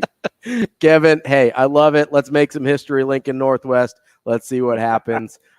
Kevin, we appreciate your time as always. We'll talk to you again later. All right. Thank you so much. Have a great week. That's Kevin Sjuts on the Warhorse Sportsbook hotline. A reminder, Warhorse Sportsbook is the best place in Nebraska to go place your sports bets. You have to place them in person at the Warhorse Sportsbook Casino. Plenty of kiosks, sportsbook tellers to take your wagers, or if you want to kind of do it a little less in person, go ahead and get the app. You still have to go down to the casino, but you can build your bet on the app, scan the QR code, and place your wager there. Warhorse Sportsbook, no bets, no glory. Really appreciate Kevin Sjuts there joining us. Coming up next, we're going to have our friend Martie Cordaro talk a little Union Omaha as they've got a match tonight at Warner Stadium. All that coming up more. All that and more coming up on Hurrdat Sports Radio.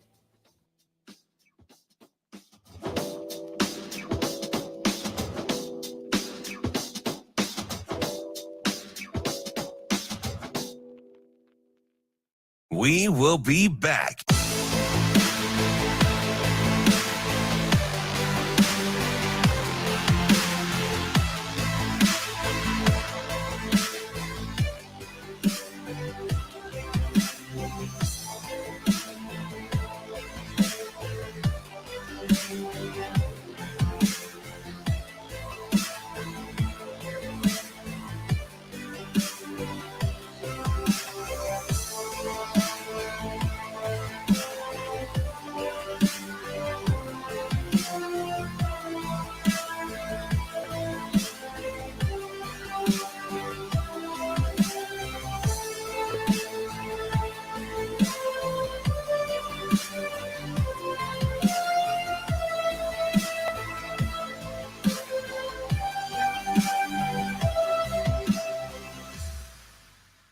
We will be back.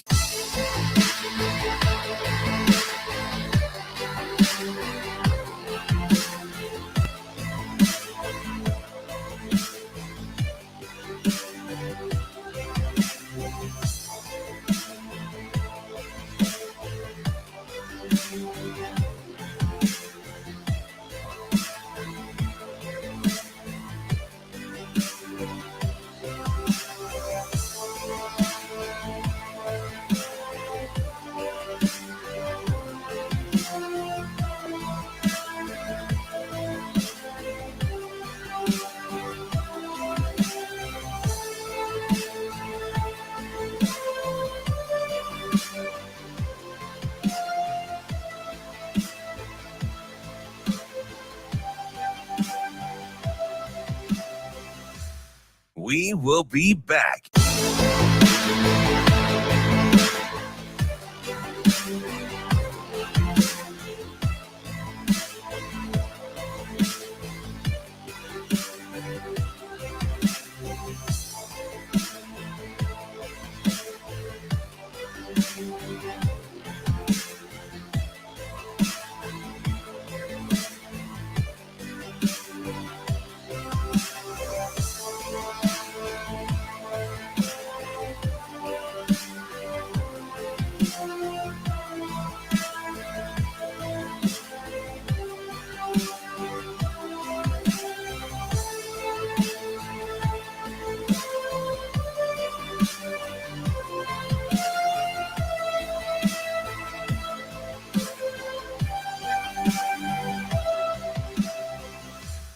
We will be back.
Hurrdat Sports presents The Damon Benning Show with Ravi Lulla. That girl is a real crowd, please.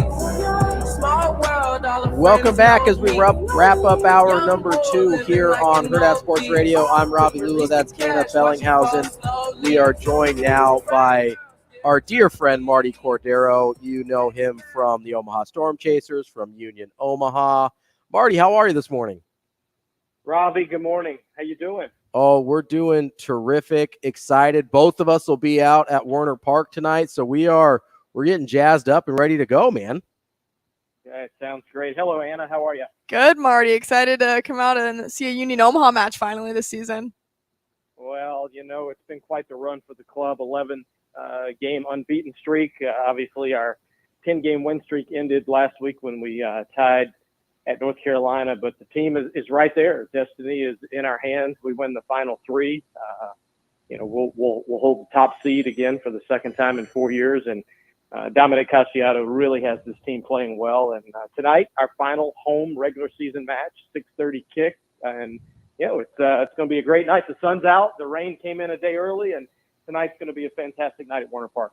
Yeah. So Marty, as you mentioned, your destiny firmly in your hands. You're just 1 point out of first place in USL 1 standings behind North Carolina and Northern Colorado. How big? I mean, this win streak has really catapulted you into this really unique opportunity. How's it been to just kind of watch match by match as you've been able to put yourselves in this position? Yeah, with the new system, new head coach, half the team being new, we knew early in the year it was going to be a little bit of a learning process, growing process. Mm-hmm. And once the squad got past April, May, we could see some things starting to click. And, I'm not engaged on the soccer technical side on a day-by-day basis, but our GM, Peter Marlette, Dominic Casciato, head coach, and his assistants, Kevin and Ladule, really have done a great job of finding players that would fit the system, and it just took a little time, for everything to come together, and it has been awesome, watching the progression. And I've said this in other interviews. I think not having a deep run in the U.S. Open Cup mm-hmm. actually helped us. because it allowed the team to focus on the regular season table and the regular season matches. And while it was fun last year, going deep, we also ran out of gas in the USL League One side. So I'm excited about tonight, final two road matches, and then playoff, which we will host at home on either Saturday the 21st or Saturday the 28th here in a couple weeks. I mean, for this team and just in general, how young this organization is, how impressive is it for you, Martie, just to watch it all come to fruition and have a first-year head coach being able to implement these players and new coaching staff members and still having a great team and getting to the playoffs, getting to where you want to be? How impressive is that for you to watch?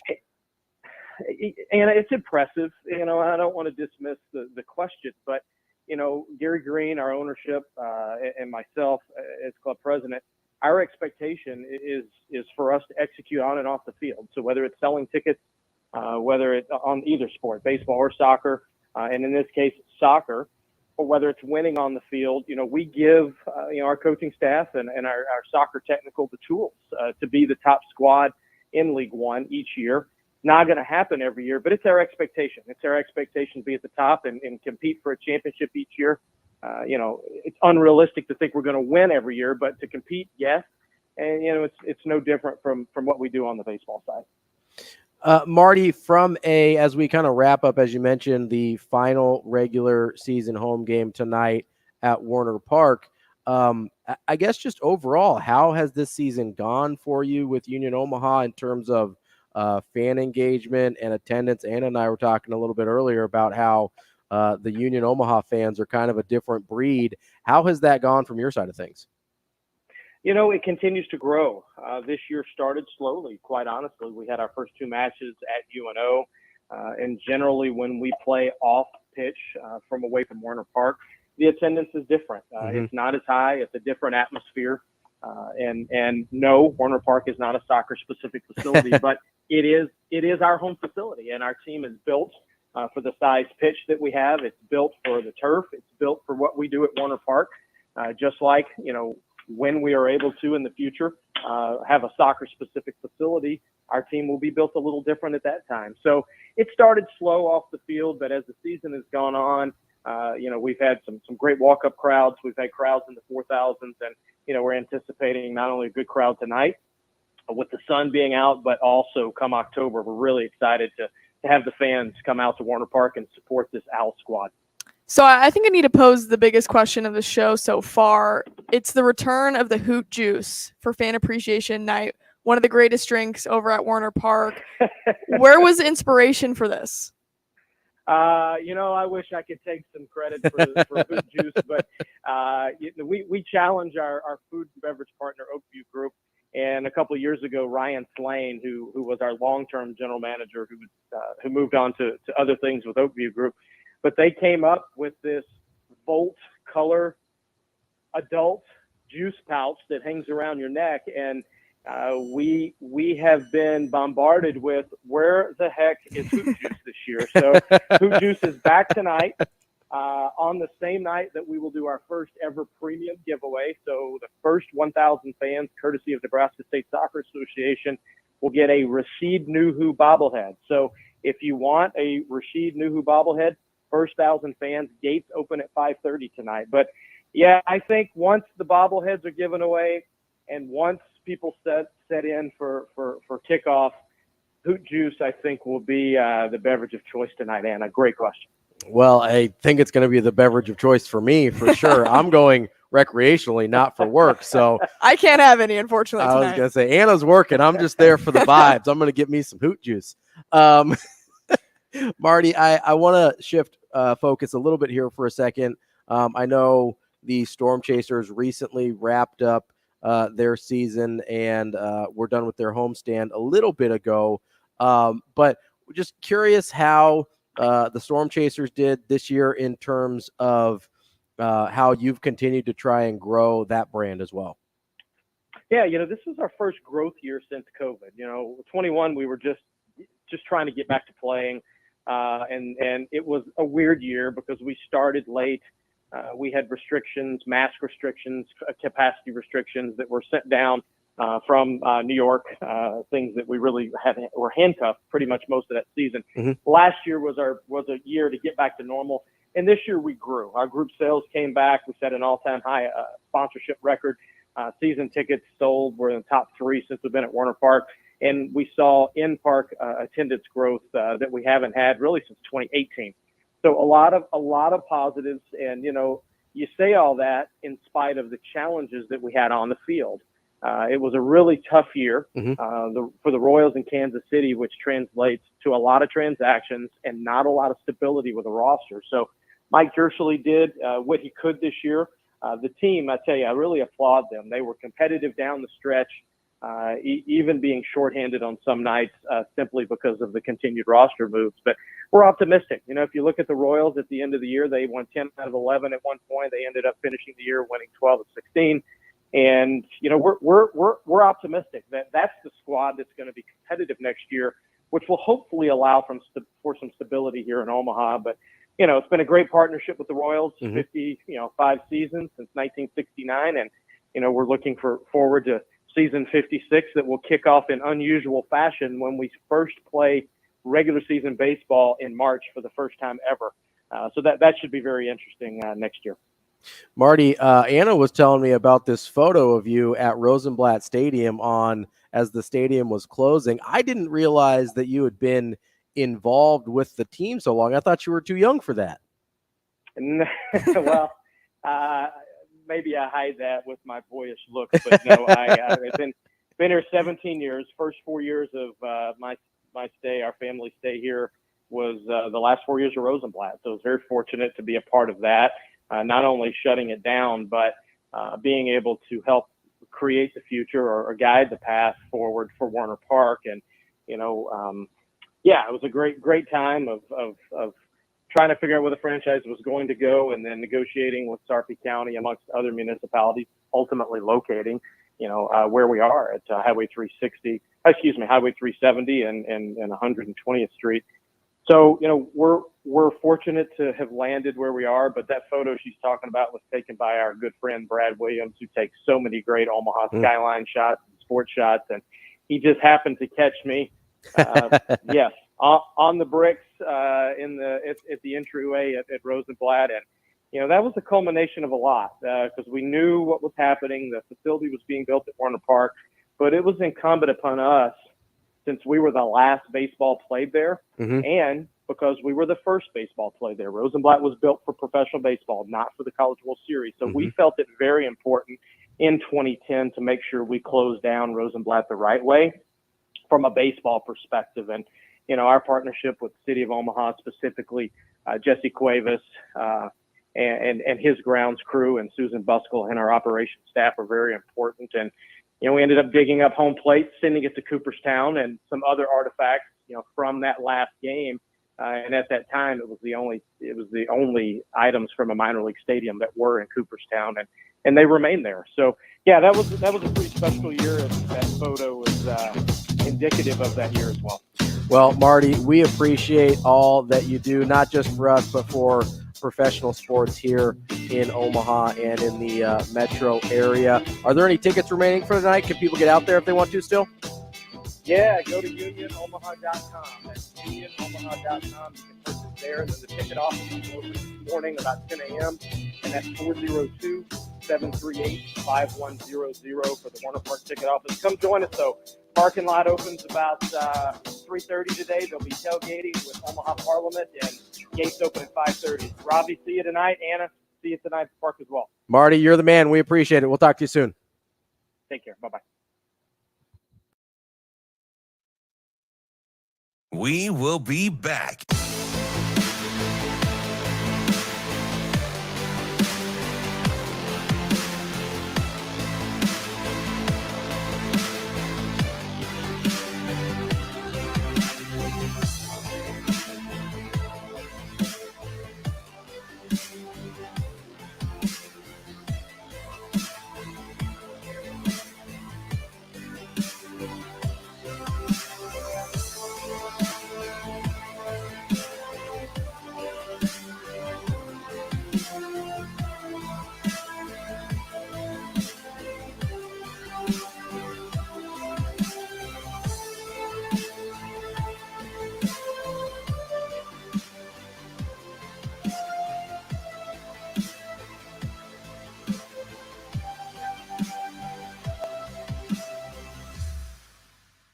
We will be back.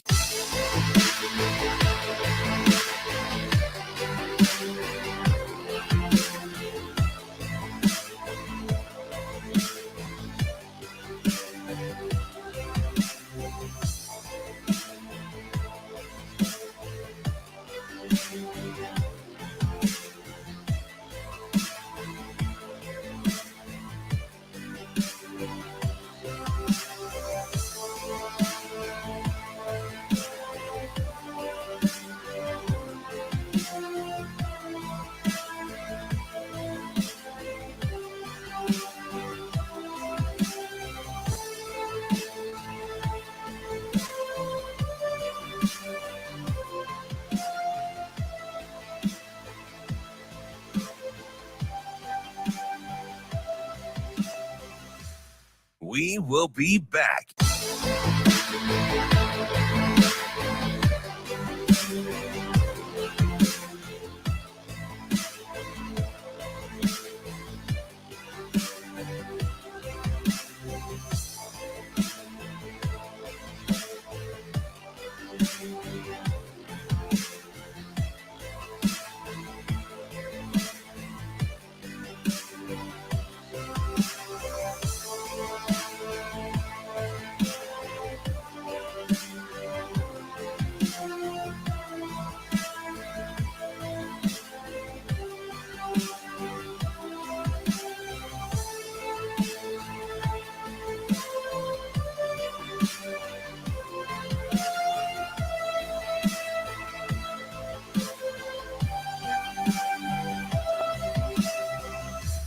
We will be back.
Hurrdat Sports presents the Damon Benning Show with Ravi Lulla.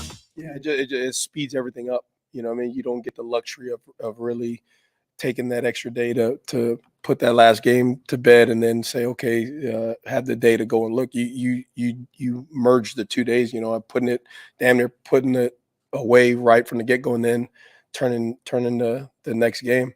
And I thought it was really cool to watch because not only did coach, I think, do that to make sure like, hey, there's going to be a standard that on Saturday was not acceptable. That's not the way it's going to be around here, period.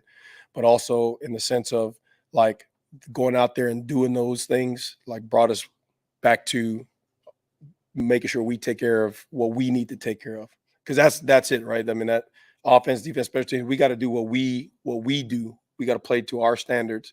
And I said it last week, regardless of who the hell the opponent is, we got to do things a certain way to give ourselves a chance to win. So going out there and doing it and remind ourselves that it does not matter who we're playing. It is about us doing what we're supposed to do. So that way we can go do it. On the grass. Doing it on the grass. Hour number 3 of Hurrdat Sports Radio with Ravi Lulla and Anna Bellinghausen coming at you and powered by our friends at Cornhead Lager, the perfect beer to enjoy while watching your favorite game. Every purchase helps support the Nebraska NIL through the 1890 initiative. I wanted to actually do it when the lights are on, right? How dare you, Shane? I wanted to do a little, instead of a game, a lot of times we'll do a little game here on Wednesdays. I want to do a little get to know you segment because this is your first kind of full radio show with Hurrdat, and this is about 10 times longer than we've ever spoken combined. That's fair. So this is as much for my benefit as it is the audience's, that we can get to know each other a little bit here. But it is still brought to you by our friends at Dingman's Collision Center. They've been in business for 25 years here in Omaha. 18 of those years and running, they've been first place Best of Omaha, family owned and operated. And they've got the latest technology to work on whatever make and model that you have. And maybe the reason we love them the most, they give back to the community with every car repaired. Go to dingmans.com to learn more. But now it's time to learn more about Anna and to learn more about Ravi. Do you want to go first or you want me to go first? I'll go first. Okay, I'll hit you with one first. Let's do it. I'm ready to go. So Ravi asked me to put together some questions. He said sports related or not. So very broad. Yeah, whatever. He just said basically just have some questions ready. Whatever you want to ask. This is like a little Hurrdat Sports Radio AMA. So here we go. So my first one for you. Yes. Who was the first sports poster you remember having on your wall as a kid? Ooh. Who's that person? Sports Athlete? Poster. I'm assuming it was an athlete. Actually, I'll open it up even further. If it was a band, an artist. No, it was definitely a sports poster. I'm trying to remember which one was first. I think my Ken Griffey Jr. one was later. I was a big Ken Griffey Jr. guy. I had a poster of Herbie Husker pretty early. He's an athlete. I think so. He looks athletic. He's a Nebraska athlete for sure. I also had I think a Dream Team poster is my earliest. There was a poster with original Dream Team. Yeah, original Dream Team, 1992. I believe my grandma got it for me. Shout out Grandma Jackie. I believe it was a Dream Team poster. Okay, wow. Do you remember yours? I think mine was Adrian Peterson. Okay. AD. He was my guy. Okay. Are you a big Vikings fan? Oh, yeah, big Vikings fan. Okay. All right. I'm sorry about that. Yeah, it's tough. Listen, it's all right. It's hard out here. You're a Bucks fan, right? Or no. Who's your Niners. team? Niners. 49ers, Which yeah. I love Brock Purdy, so I appreciate that. Yeah, no, I love Brock Purdy now too. I think he's the best. Oh, I'm sure. You're on the Brock train now, huh? Oh, without a doubt. I love it. It's terrific. Okay, so here's my first one for you. This one, let's ease you into it a little bit here. What's your favorite thing you've done working for Hurrdat? Whew, man. Okay, so it's definitely between the College World Series and March Madness. But because the College World Series obviously is in Omaha every year, I'll go March Madness and seeing Creighton go to the Elite Eight. That to cover was absolutely phenomenal, and just seeing the emotions and the elation on the faces of the coaches and the players after covering them throughout the entire year and watching them go through a 6-game losing streak and being kicked out of the top 25, right? So that was one of the coolest moments maybe of my life too. It was amazing to see. Well, it was one of my favorite things in my life as well, because I've been a Creighton fan my whole life. So and we might get to talk a little bit of Creighton here at maybe 9:30, because I know you've been covering practice as well. But that's a terrific answer. What's your next one? If you could have a jersey swap with any player in history, who would it be? Ooh, any player in history. So I'm probably gonna go with my initial gut here, and go Pedro Martinez. He's the reason I'm a Red Sox fan. When I was a little kid, one of my Little League coaches just used to call me Pedro Martinez because I don't know, I was okay at Little League, and like that's what coaches do, right? And so I just really internalized that and became a huge Red Sox fan because of that. So either Pedro Martinez or like kind of a weird deep cut here. I love Ethan Rogge. Like my dog. Rogge bombs. My dog is named Rogge, one of them. Wow. So does he know that? Yes, he does. I actually interviewed him once. I was like, hey, I just want you to know, and if you have to put a restraining order on me, I understand this. But I named one of my dogs after you, and he's like, no, that's actually awesome. Can you send me a picture of him? Which I did. So it was well received. It was, yeah. It was but at least he pretended to receive it well, at the very least, which I give him a lot of credit for. But so low key, if it's not Pedro Martinez, I would low key love a Rogge jersey swap, so I could put it up in my dog Rogge's room, and he'd love it. But yeah, what about you? Jeez. Just based on childhood and who like my baseball idol was, probably Alex Gordon. Okay, sure. He was my guy for sure for the Royals. Gordo, yeah. But other than that, just favorite athlete, honestly, Tom Brady. Okay, all right. Big Tom Brady fan. So big Tom Brady. See, I liked that. I like that you're not a Patriots fan, but you still appreciate Tom Brady because I'm kind of the same way. Like I've always kind of rooted for him. I liked that his story in terms of coming up and all that, and then he just turns himself into the greatest quarterback of all time. I've always appreciated Tom Brady, and there's a lot of people that don't feel that way. If they're not Patriots fans, they really hate him. So I like that. Okay, this is a weird one. The doctor says you have a terrible medical condition, which will leave you without any taste buds. What is the last thing you eat before you lose your sense of taste? 1000% steak. Getting the best steak in Nebraska. So I need you to like, let's narrow it down here. Okay. Is there like a place where like you get your favorite steak? Is there a specific cut? You got some sides involved? Like, let's get into this thing. I would say, I mean, it's obviously going to be a filet, right? Okay. Steakhouse. I'm a ribeye guy personally. Oh, okay. Yeah. Big filet gal. Steakhouse, I don't think is as important to me because I think a lot of steakhouses in Nebraska have good steak and people fight about it all the time that I wouldn't really make a decision there. Sure.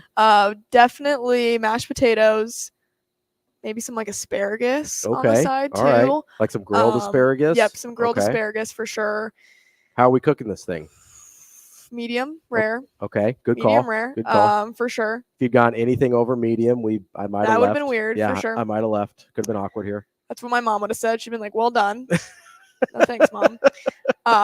Definitely medium rare. Absolutely. Good decision. Geez, beyond that, I mean, you got to have a good dessert too. It's like a cheesecake. Okay. And then a glass of red wine. Okay. I enjoy like a creme brulee after a steak.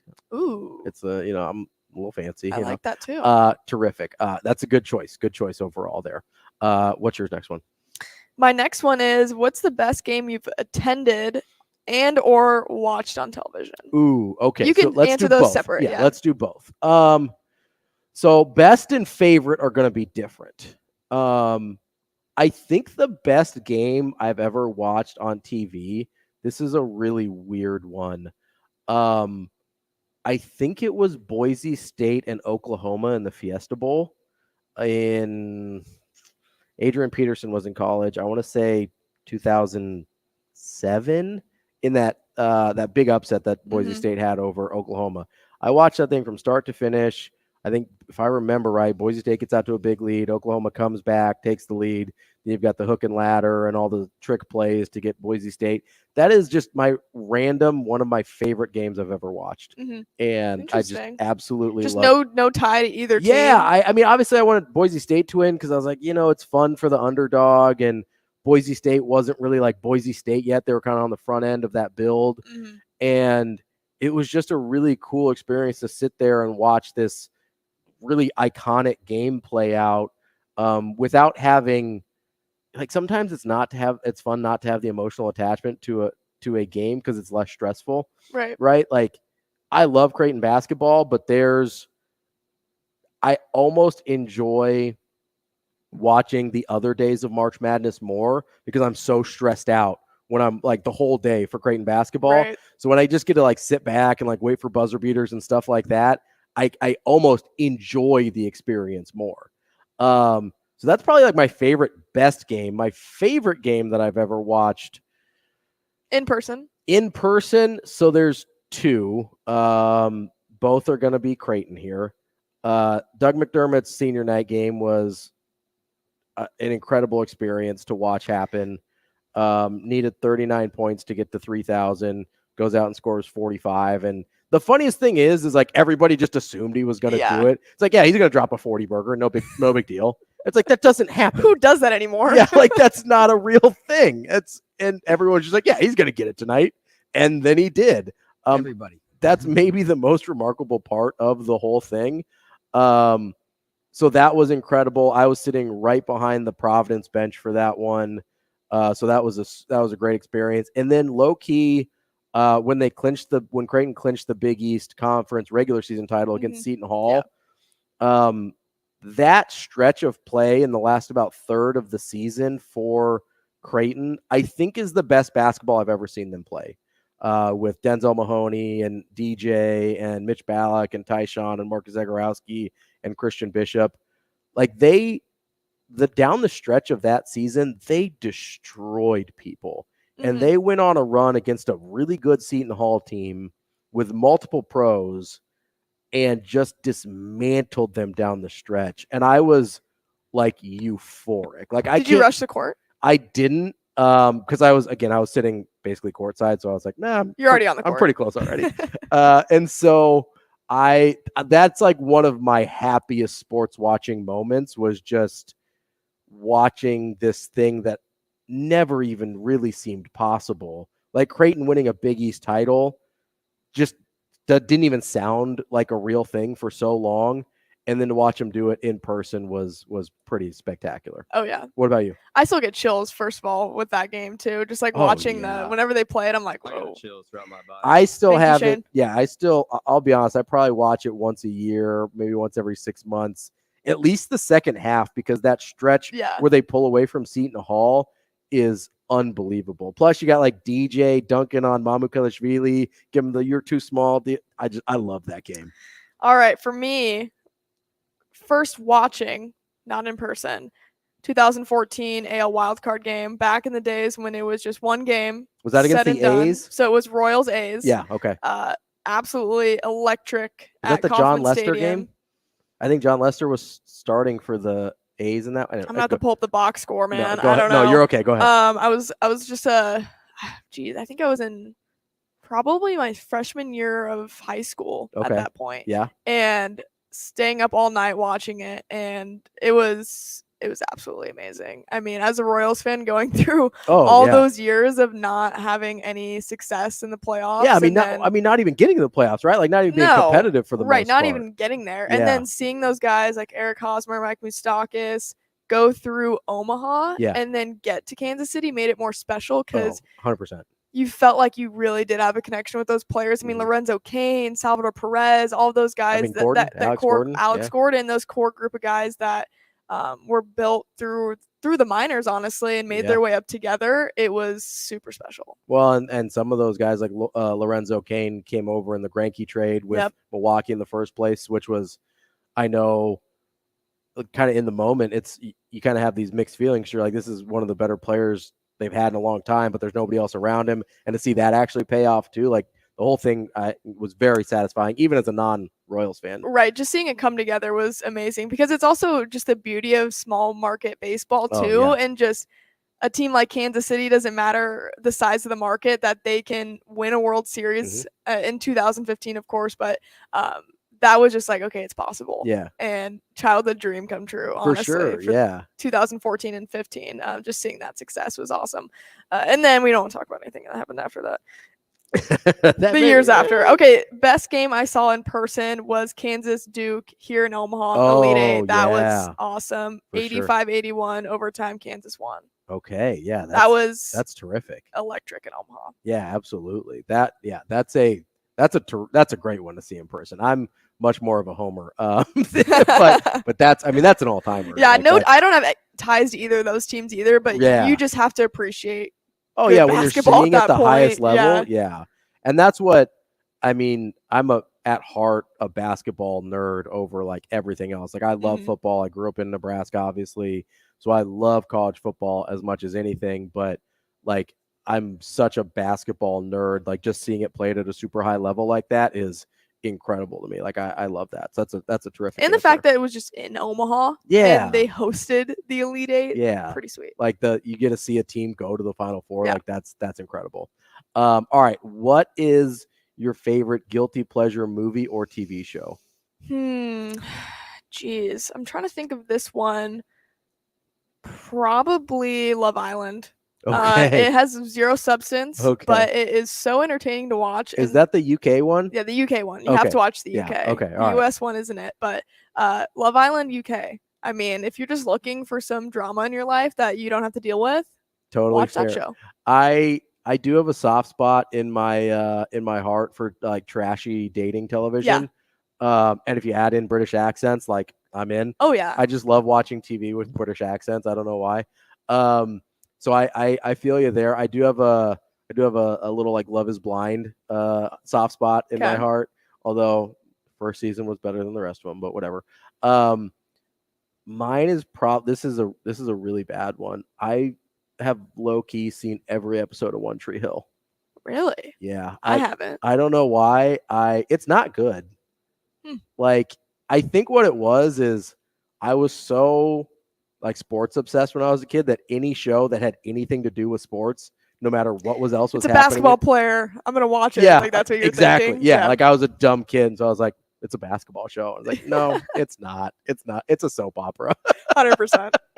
But low key, yeah, I don't hate it, but it's really bad. Ravi, my last one for you, not about sports. Okay. What's your favorite home cooked meal?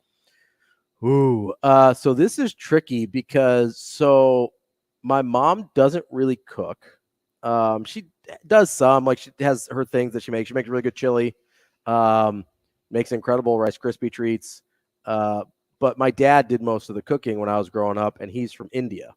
So he used to make a chicken curry that I was obsessed with. That's probably the one thing that I think of most in terms of like one of my parents cooking for me as a child. So probably, and I used to, he used to make a different version for my mom, who is from Iowa and has a different spice preference than people. I would imagine those preferences are a little different. Yeah, there's a bit of a salt and pepper versus everything else. Yes, So when you're watching basketball, do you think of that too? What? You know, because of curry? Well, not often. No, it's a different kind of curry, Shane. I was like, what are you talking about? I was so confused. Spices during NBA games? I was confused too, Shane. He brought it home though. Okay. Yeah, so probably chicken curry from my dad made I called it the Indian way. So like with the extra spices, which is not the Iowa way. Yeah, which is kind of funny now because my wife, who is Midwestern, she has a way higher spice tolerance than I do now. Like I've gone the complete opposite direction where I was like, I just kind of want the like the chilled out version. Give me the Midwest version. Then my wife will make me order her Indian food for her because if they see an Indian name on an order, then they make it hotter, even if you ask for it. Like that's a real thing. I swear to you. Really? Oh yeah. If you have an Indian person order your Indian food, you will get it dramatically hotter. Wow. Than if you have a more Midwestern name, we'll call it. What about you? What's your home cooked meal? Jeez. Okay, so same situation. My dad was the chef in the house for Okay. sure. He was the one always home cooking the meals. My mom probably thinks ketchup is spicy, honestly. So I'm glad she wasn't cooking. Random, and I feel like this type of meal doesn't get that much love, but sloppy joes. Okay.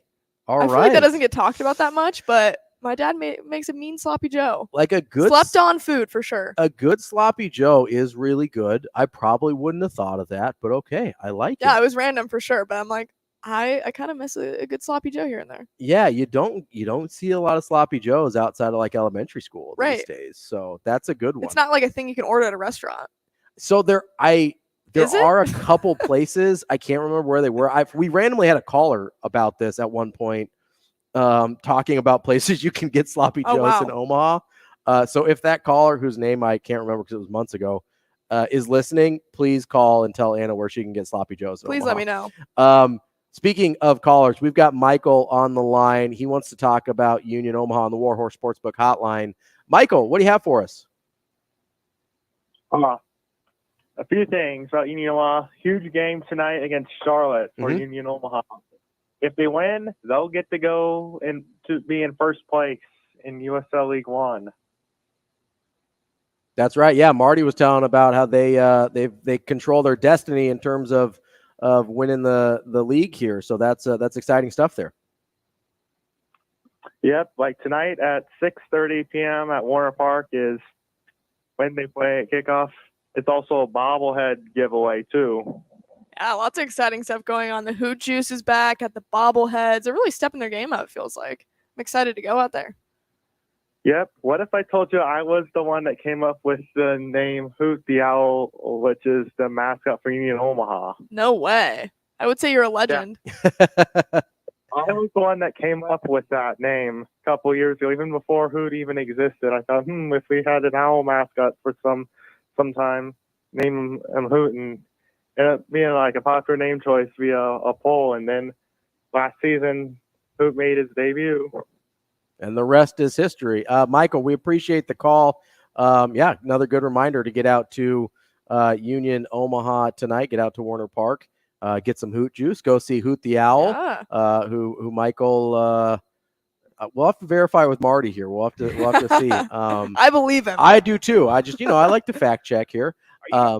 Yeah, we are going, Shane. We're going to Union Omaha tonight. I might have to see. So Martie said the tailgates kind of get started at like 3:30ish. So I might try and get out there. I might have to try and get out there. Eat a little rush early. hour I know. at 3. Yeah, and which then starts just at head like straight to Warner 2:30. Park, and then you're set. I might just go straight from here. Make sure I'm set up, ready to go. I wouldn't be surprised if there was a few fans there. It honestly wouldn't shock me. I have to send out some texts to some of my other Union Omaha fans to see if they're going out tailgating. But Michael, we appreciate the call, and I appreciate the questions on our little Dingman's Get to Know You game.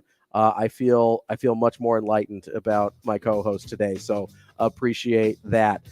Coming up next, I don't know, we'll figure out something to get into. I'm sure we've got about a half hour left. Want to say hey to our folks in Lincoln, KFOR, who joined us for this 9 o'clock hour. We will have more of Anna Bellinghausen. Myself, I'm Ravi Lulla, and coming up later, we will wrap up the show here on Hurrdat Sports Radio on AM 590 ESPN Omaha, ESPN Tri-Cities, and KFOR in Lincoln.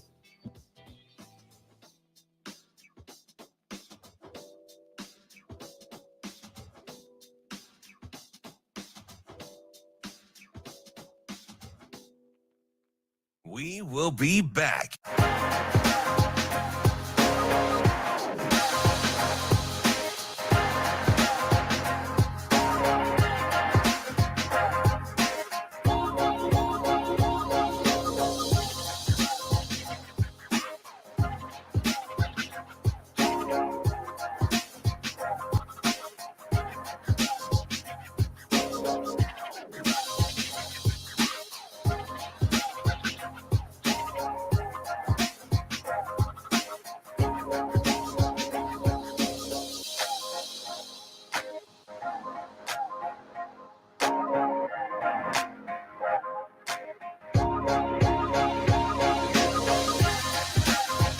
We will be back.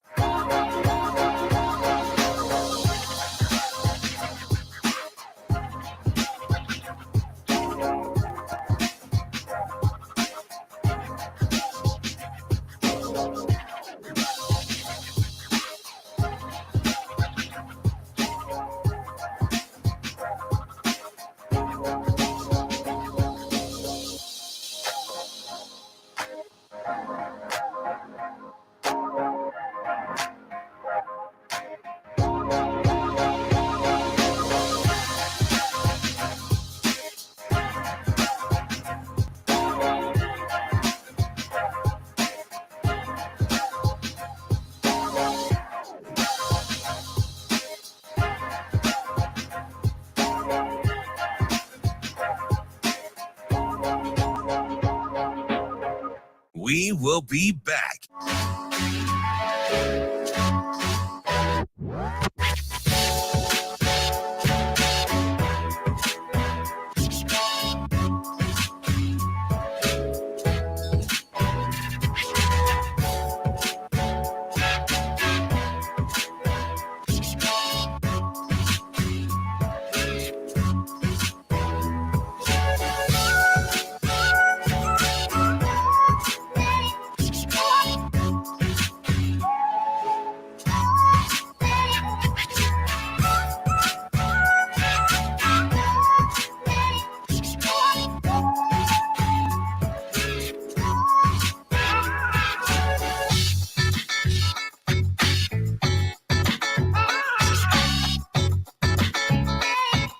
will be back.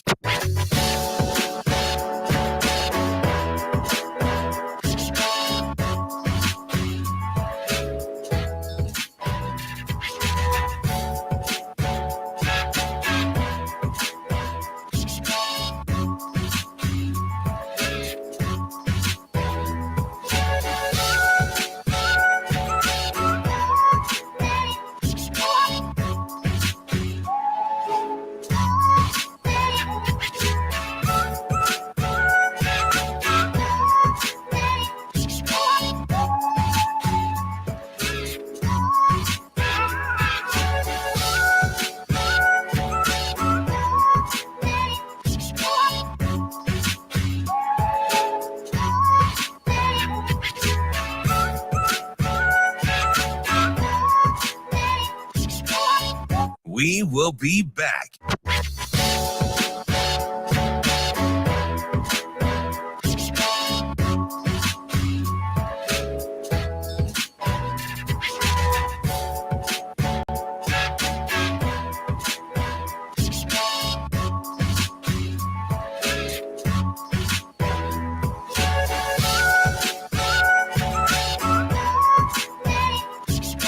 We will be back.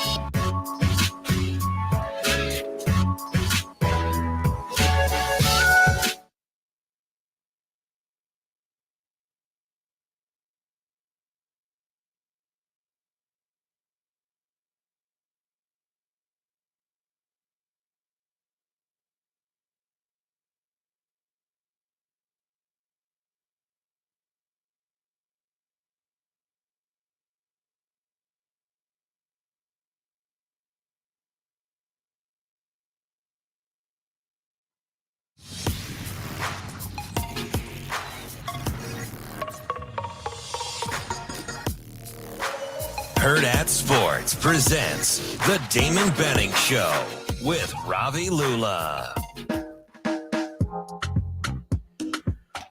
Welcome back to Hurrdat Sports Radio. I'm Ravi Lulla. That's Anna Bellinghausen here with me on a Wednesday, catching up on some of the questions we're asking each other in the last segment. Somebody asked me on Twitter, Joe wanted to know if I was Team Nathan or Team Lucas on One Tree Hill. Team Lucas all the way. He was the shooter, so that's my sweet spot, is the always love a shooter there. So definitely there. Amazing Daniel says all-time jersey swap easy. Jackie Robinson. I'm not sure what he would have done with my JV practice jersey though. Fair point. Amazing Daniel. So if I wanted to go sentimental, which I could have there, I probably would have gone Brooke Behringer.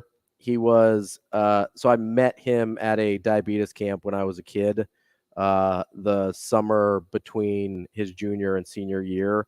And so he was a very important figure in my youth. So if I wanted to go sentimental, I probably would have gone there, but I wanted to try and keep from crying on the air. So definitely decided to skip that one. On the Twitter feed, or on the YouTube feed, Weekly Geekly was all in on your mashed potatoes pick with the steak.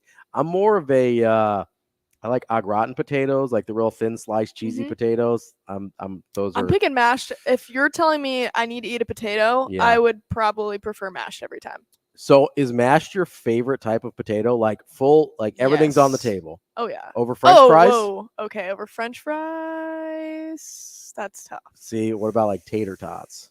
I put French fries above tater tots. That might be a hot take. I don't know. It depends. Sweet potato fries, though, man. Oh, I love sweet potato fries. I hate sweet potatoes. Oh, those are good. I don't know. It's tough. I don't really. I can do a sweet potato pie. I don't want a sweet potato fry. No. Low key, better than pumpkin pie. I'm just saying. What? Okay, I need to try that because I love pumpkin pie. I did too. Well, mostly I like Cool Whip, and pumpkin pie is a terrific Cool Whip delivery system.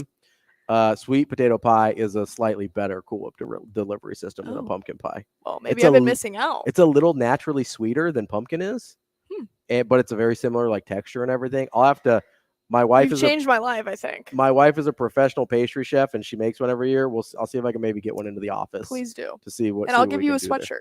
Yes, Sasha That's a says. good trade. Sasha says the stuff is on the way. I'll believe it when I see it. No. Well, but one of the other questions we talked about that kind of sparked some thought that I wanted to get to was you asked me about some of my favorite sports memories, and obviously Creighton was a big part of those for me. And I'm hoping they make some more terrific memories this year. I know you've been out at practice a little bit. I'm incredibly high on this year's team, probably to a point where it maybe freaks people out a little bit. But last year, I'm keeping receipts here. I said this is a Final Four quality team last year. They were one possession away from making that a reality, despite the hiccups in the regular season. And I'm just going to go ahead and say it. I think this year's team has a higher ceiling than last year's team. I think they have the potential to be better. Yeah, it's really interesting because you look at the past 2 years and they're definitely very opposite, right? So the year, of course, with Alex O'Connell and everything like that, where they surprisingly go to the round of 32, the expectations were, in my opinion, pretty low for that team. Sure, and they exceeded everything. And I don't think that's even a hot take there. I mean, they beat Villanova in the regular season that year and kind of turned some heads, right? But no one really took them as seriously as the team that they were. And then just this past year, expectations through the roof, right? Top 10 team, all these accolades preseason, right? And then they, again, lose 6 games in a row, fall out of the top 25, and it looks like the season's over. Yeah. And they end up going to the Elite Eight. This year, I don't feel like the expectations are a top 5, top 10 team right out of the gate because there are some questions at the 4 spot. There's questions of how Stephen Ashworth is going to fit into this offense. And you lose 2 guys in Arthur Kaluma and Ryan Nemhard, who are obviously huge contributors on the stat sheet and also just effort and whatnot with that team. But and just continuity, right? Those guys have played together for 2 full years. And seeing that development, right? You're bringing in new guys. There's always going to be hiccups, of course. But what I think is interesting this year and the vibe I've been getting from practice is that we're sick and tired of the narratives. We don't care. We're old. We're over it at this point. We don't care about the preseason hype because we've been there, fallen through the expectations, and then we've also been there and exceeded those expectations. And I'm talking to the guys like Ryan Kalkbrenner, and looking at guys that have been there through that since freshman year. Trey Alexander and even a Baylor Shireman. I feel like these guys are just over the narratives or over the preseason hype. They just want to play basketball. And from what I've seen, Stephen Ashworth has fit in amazingly. He hasn't felt like a new figure on this team. I think the personality fits well. I think his unselfish approach to the game of basketball will really serve him well. He is a facilitator, and I think that's a constant that Creighton can rely on. Obviously, we need to see him play, but from what I've seen in practice, I think he can be not only that facilitator and that voice in that spot, but also can be a dangerous shooter on the perimeter, especially, and a really good complement to what Baylor Shireman brings. And I've watched Baylor in practice. I swear he rarely misses. Yeah. Every single time I've seen the kid, it's nothing but net. I've heard the same thing about Shireman and kind of about the chemistry you were talking about with some of the newer pieces that have been brought in there. And like, it's kind of interesting, right? Because in a vacuum, Ryan Nemhard is probably a better basketball player than Stephen Ashworth. I don't think he's definitely gotten way more hyped. Yeah, and that's not an insult to Stephen Ashworth. That's more of a compliment to Ryan Nemhard. And I was even critical of Nemhard, probably more so than most at times last year. But Stephen Ashworth, I think, is a dramatically better fit for Creighton than Ryan Nemhard was because he's less ball dominant. He's a better pure shooter than Nemhard was. And because of those things, I think it allows Trey Alexander to take more of a prominent role as an on-ball guy. It allows you to get the ball back into Baylor Shireman's. People forget that he was a point guard at South Dakota State. Like, he was their starting point guard. He was not a point forward. He was the point guard, right? So he's used to having the ball in his hands, and that was a big change for him last year. Trey Alexander has really developed into this guy that I really want to have the ball in his hands in critical situations. And then you've got Stephen Ashworth, who can do all those things, but doesn't have to. He still provides things. Like, it was really hard for Ryan Nemhard to contribute if he didn't have the ball in his hands. Right. That's not the case with Stephen Ashworth. He's a great catch and shoot guy.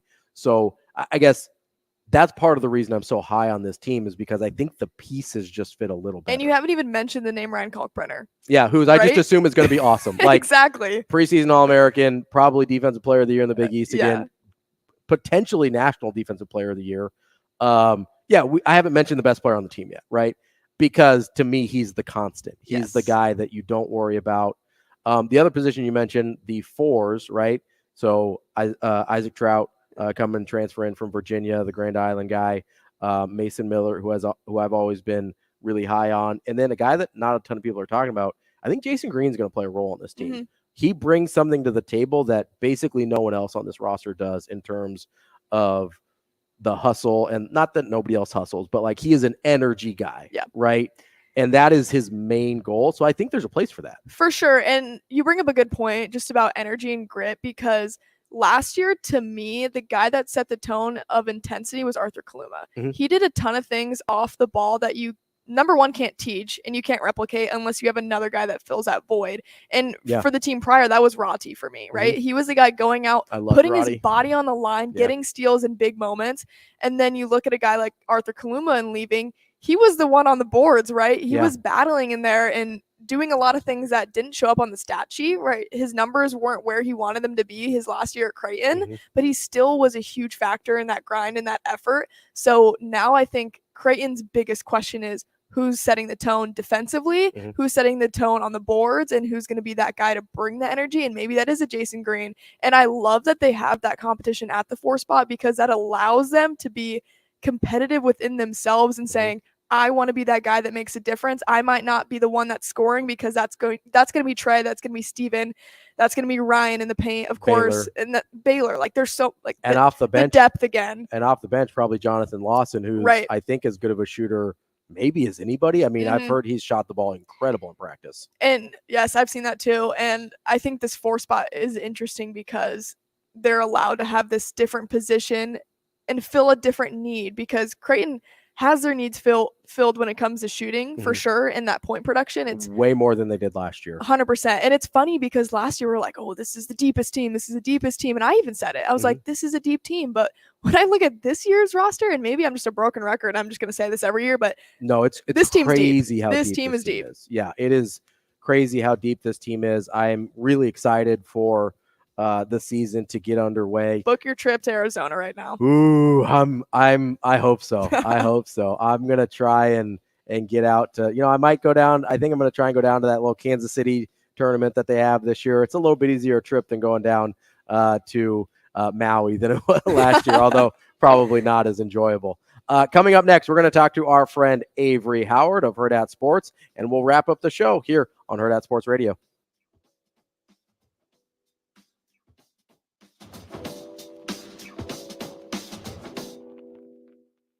We will be back.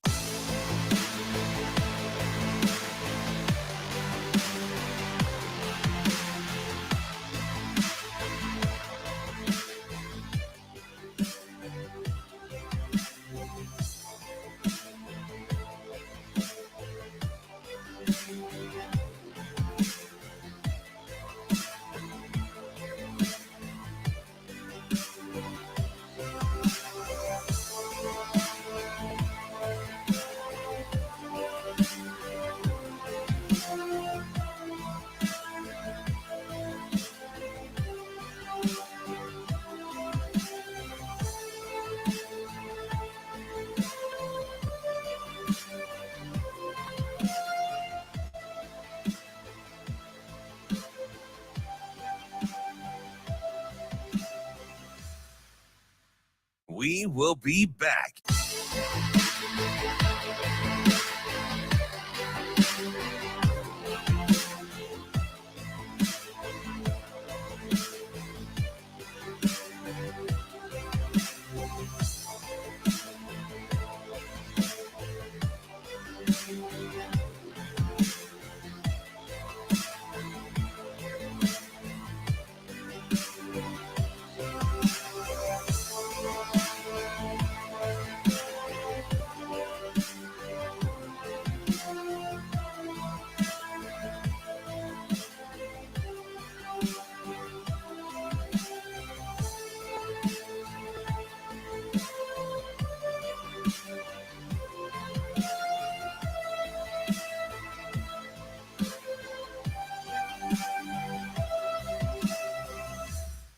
We will be back.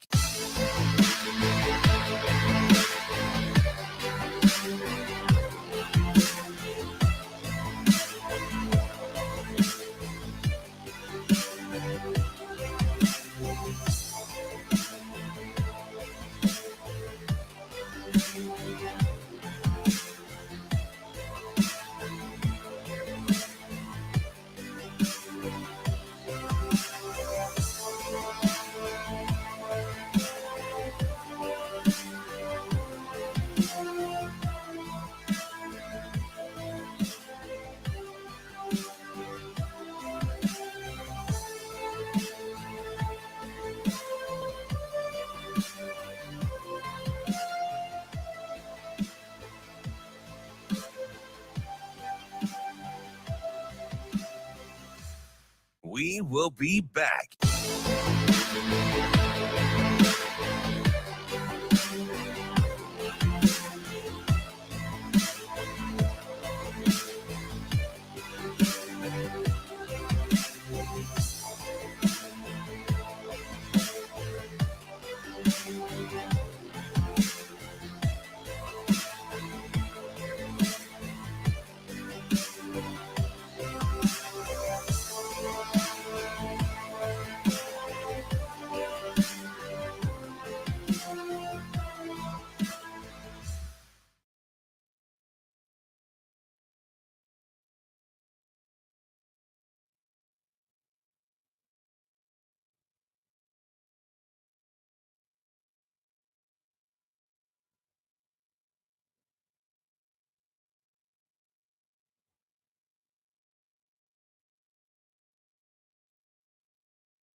Hurrdat Sports presents the Damon Benning Show with Ravi Lulla. My first year at South Carolina, I had our GA, graduate assistant, was doing the playbook, and we had to pull him out of the office to play quarterback. So nothing new. Whenever you start adventures and you come into a new program, you start to build it.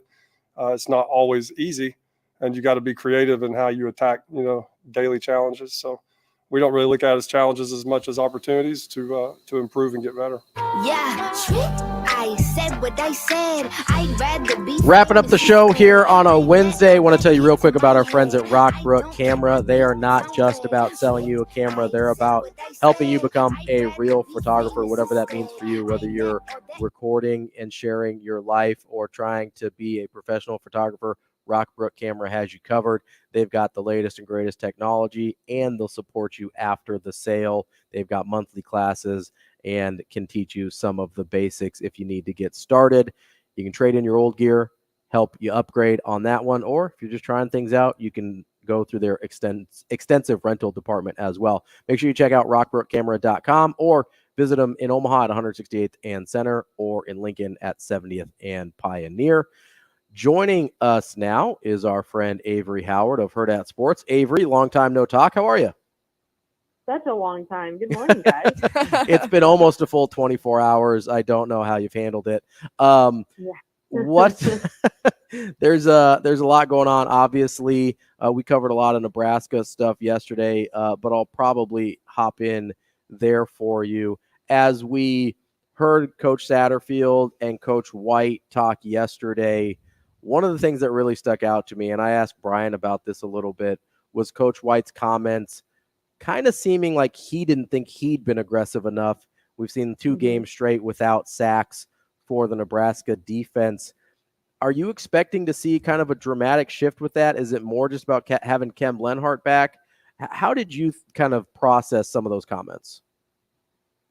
Yeah, I did think it was interesting as well. I think also sometimes, I think we've discussed this before, that, coaches are going to go up there and say, hey, that's on me. And I can understand at some point if they didn't think they were coaching hard enough or being aggressive enough, and some of that mindset was trickling down for, I know they've all week been saying, they were playing not to lose, but if they're going up there and saying, we weren't aggressive enough, maybe subconsciously they were trying to play it safe in areas, even if they, of course they would never admit, we didn't want to go out and win, but I think they wanted to make sure their guys were comfortable against what Michigan was throwing at them. But nonetheless, I think what we saw from this Nebraska defense the first few weeks to what we've seen the last 2 weeks have been quite different. Maybe I don't want to say this team feels complacent by any means, especially on the defensive side, but maybe just because the performance had been so fluid, maybe it was starting to maybe feel like, okay, we've got a rhythm, we've got this figured out. And I think you have a team like Michigan that comes in and challenges that to prove again, oh, no, we've definitely got things to work on. And even though Coach Rhule has said that it's not perfect, they've got tons of things to work on. Unfortunately, it takes the number 2 team in the nation to come in and maybe do a wake-up call. Yeah, Avery, we talked about this earlier in the show, but Matt Rhule putting a lot of eggs in one basket and saying, hey, you'll find out about this team, you'll find out about me come Friday. What do you think that needs to be? Well, I think it needs to be a dominant performance is what it has to be, quite frankly. I think Ravi and I talked to an Illinois writer yesterday, and he said on their side of things, because they've lost such a big game against Purdue, they're having a lot of, I guess what you would call in my household, coming to Jesus conversations.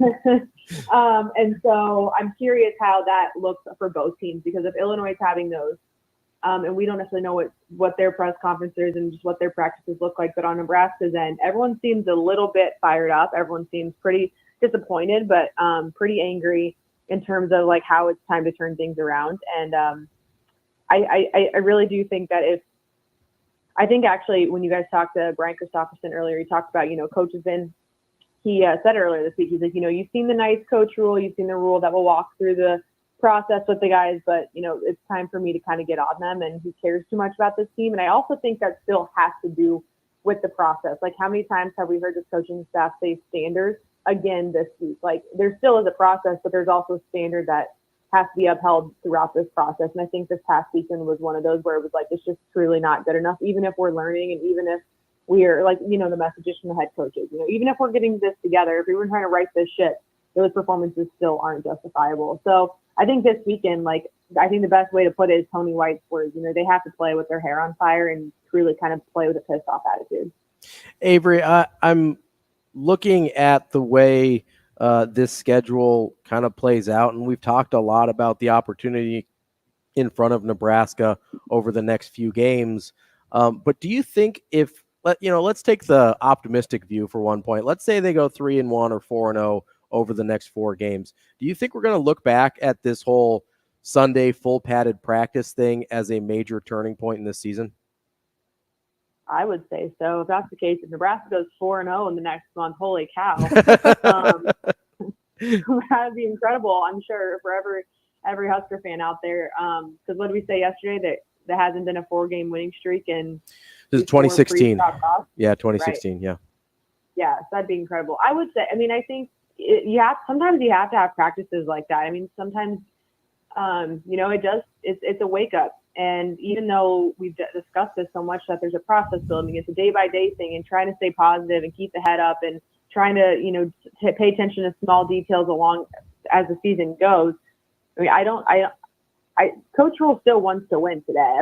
I think sometimes that's kind of got lost. He is a day-by-day coach, but I think it would be mistaken for him to not say, we want to get victories where we should be getting them, from in his words.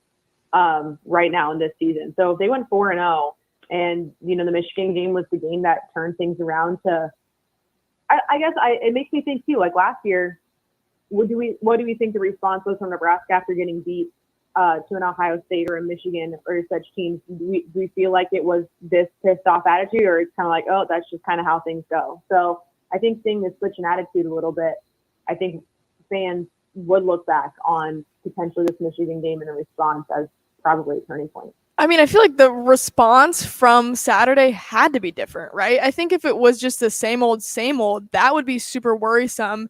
And I think it would get fans angry, honestly, if they're looking at their head coach and seeing just the same things come out of his mouth rather than, okay, we're changing things. We're having a padded practice on Sunday that we don't ever do. I think this was a good turning point, regardless if it pays off or not. I think it's still a, like you said, come to Jesus moment, Avery, of, hey, this is serious. And Matt Rhule has said, I think this was in his interview with Damon Benning, this doesn't feel like year one for him at Nebraska. He feels like this program and the resources and the players are further along to where this can feel like more of a year 2 for him. We'll have to see how that ends up being, obviously, at the end of the season. But I just want your thoughts there on those comments and where this team is right now. No, I totally think you're on the right path there because like I mentioned, like before what fans and people were seeing after big games and big losses and, the fourth quarter losses, it was just the kind of the same old. And of course, media and fans don't get an inside look at practice, but from an outside perspective, it was like, hey, nothing's still changing. We're not getting any answers as to, because of that crushing loss. And it felt like there wasn't as much fire and desire out there. What's going to change? Where I think that's dramatically switched, at least in this week. We've seen a response change. We've seen what the coaches have said. There's really been a flip switch. It's really gone from, I believe in these guys, to, we're going to get there, to, I believe in these guys so much that we're no longer accepting those kind of performances here in Nebraska.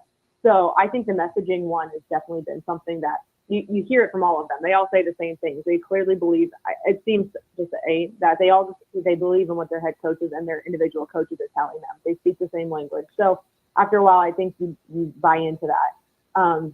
But yeah, I do agree with you. I think there'd be a ton of anger if there didn't seem to be a flip in messaging. However, they still have to go out and do it on Friday to back up everything that's been spoken about this week. Avarie, I wanted to ask you, because we talked about earlier kind of Heinrich Haarberg's progression as a passer. Anna brought up that, it seems like there's maybe some chemistry with Billy Kemp developing. Seems like he does a pretty good job of finding Marcus Washington, although Marcus Washington needs to hold on to a couple more of those. And then it seemed like the chemistry with Thomas Fidone kind of was there almost from the jump. Are you kind of encouraged about what you've seen? I mean, listen, he's not Caleb Williams or anything, but are you encouraged about his progression as a passer in 3 games as a starter? Yeah, I am. I think you get the first game jitters kind of under your belt. You're going to just go out and try and perform the best for your team. And then I think now that you've settled in a few games, it's like, okay, now we're really running an offense. And now I'm really in charge of this. And I do think outside of Heinrich's performance in general, I think it was before Northern Illinois I think it was before Northern Illinois. Coach Rhule said we have to get Thomas Fidone and we have to get Billy Kemp more involved in the games. I think that was also a push in the offense in general because that next game, the next 2 weeks, both of those players were involved more. So I think that was also a focus point. But I am. I think in general, we know what he can do with his legs. We know he's a physical runner. And I think defenses now are assuming that's what he's going to do. So he does have to become multidimensional. So I think, we discussed it yesterday, the yardage and the completions. He still had over, I think it was 150 yards passing against, and didn't create any offense, but he still found a way in some places against the number 2 team in the nation to make completions. So I think this will be a big game this weekend, assuming he's starting. We don't know yet, but it seems like Jeff Sims isn't still 100%. This will be a big game to maybe find that confidence in his arm strength and just completion rate. That's Avarie Howard of Hurrdat Sports. Avarie, we'll talk to you tomorrow. You'll be joining me here on the show, so we appreciate that for sure. And we appreciate your time joining us every Wednesday, as always. That's our friend Avarie Howard.